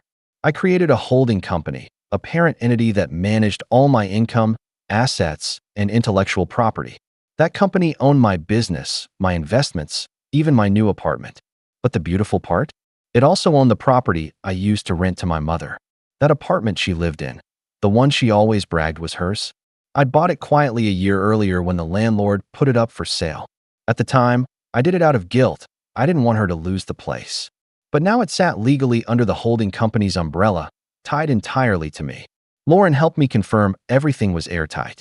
"So technically," she said, scanning the paperwork, "your mother's living in a unit owned by you, under a company name she wouldn't recognize."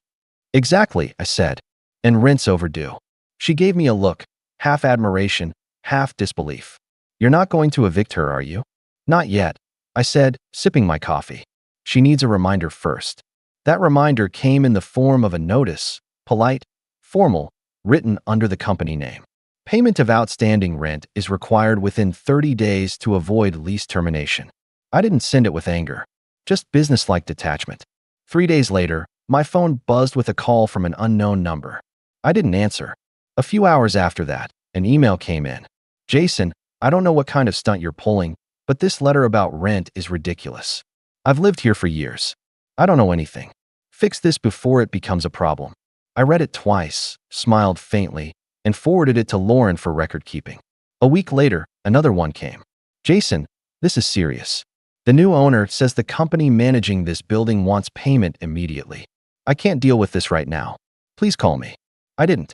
Because here's the thing about revenge, it's not about inflicting pain. It's about balance. It's about letting people feel the weight of what they put on you. I didn't have to raise my voice or post dramatic confrontations online. I just had to let the system, the same one they exploited, do what it does best. While they scrambled, I kept moving forward.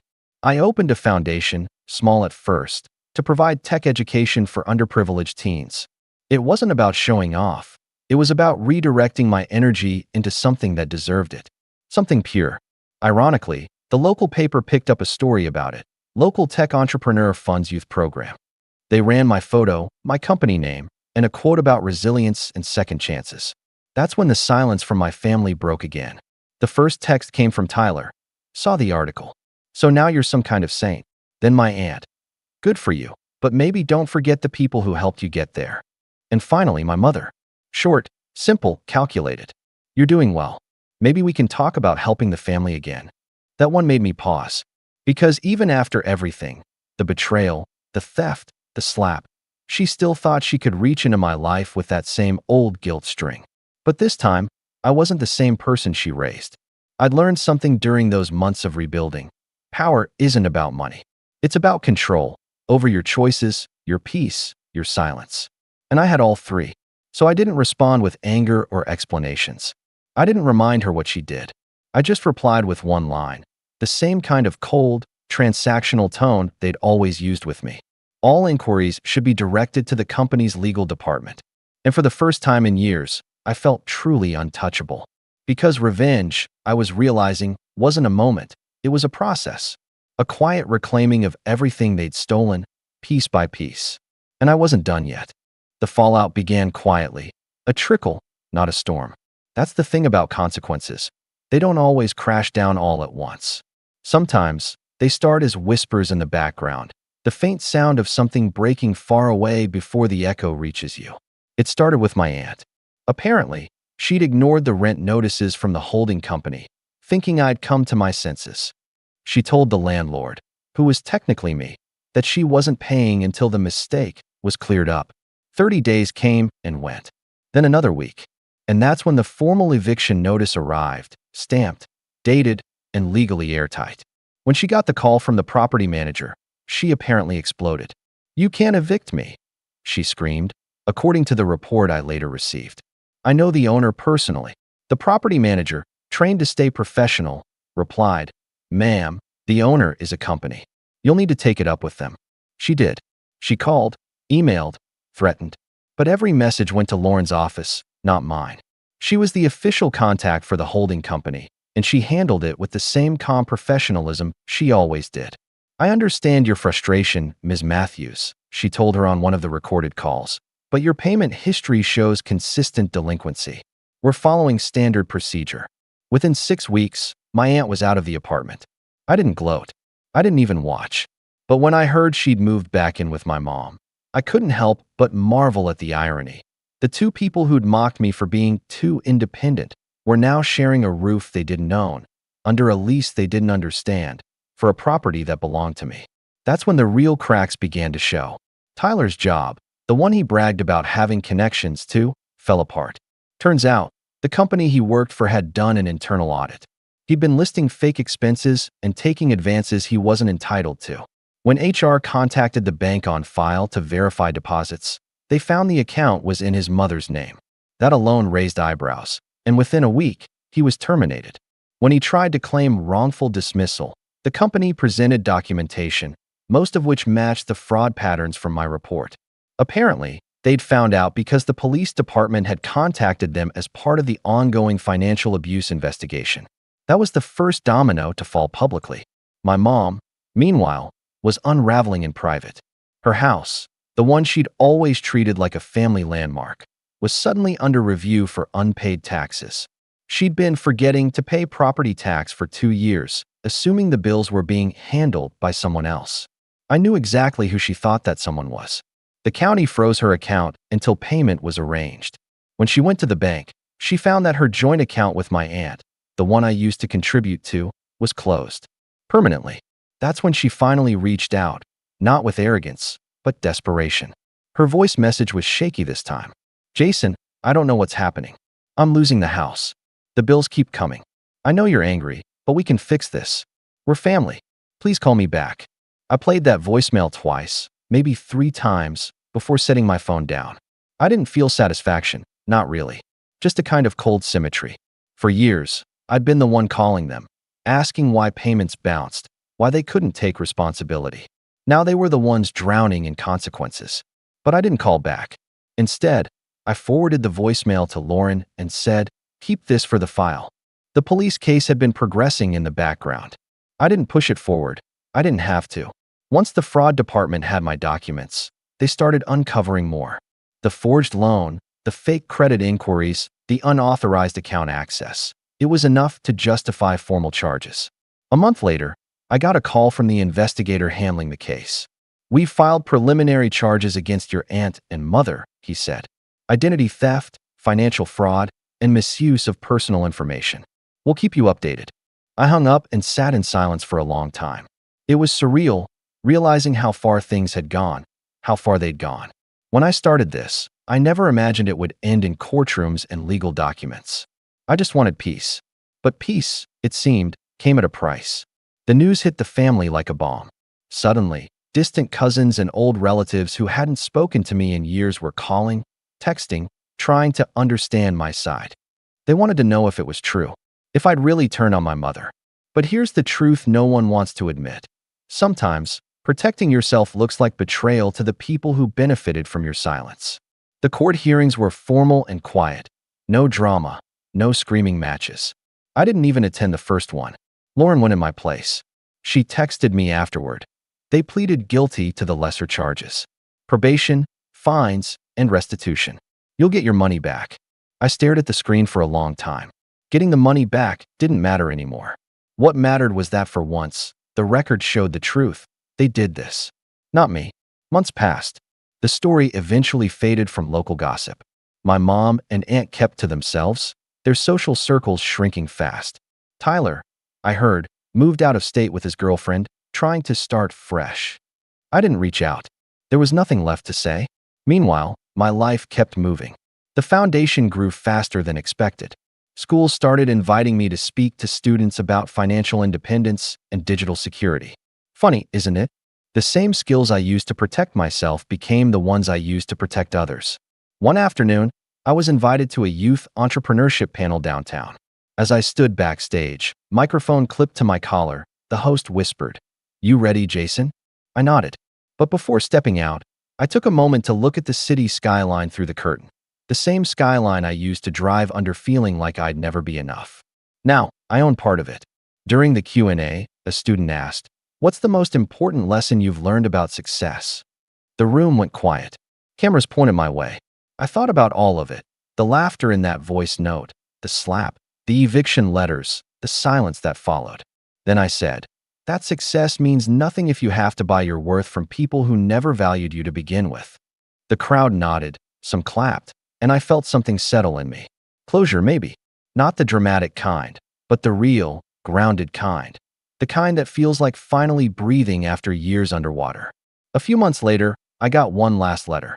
Handwritten. From my mother. It was short. No anger, no manipulation this time. Just 5 sentences. "Jason, I don't expect forgiveness. I just want you to know I see it now. What I did, was wrong. I'm sorry it took losing you to understand what that means. I hope you're happy." I read it once, then again. There was no return address. Just her handwriting. Older now, shakier. I didn't write back, but I didn't throw it away either. I placed it in the same folder that once held the evidence of her betrayal. Maybe to remind myself that people can change, or maybe to remind myself that I can survive when they don't. Years later, that letter would still sit in my drawer, unopened since that day. Not as a wound, but as proof that sometimes walking away isn't cruelty, it's clarity. I visited the beach again not long after. The same cabin, same quiet waves. The air was crisp, the sky pale gold as the sun set over the horizon. I sat with my coffee, watching the tide roll in and out, and realized something. I hadn't just gotten revenge. I'd gotten free. And as the wind carried the sound of the sea, I whispered it softly. Not to her, not to them, but to myself. They took everything they could, and I still won.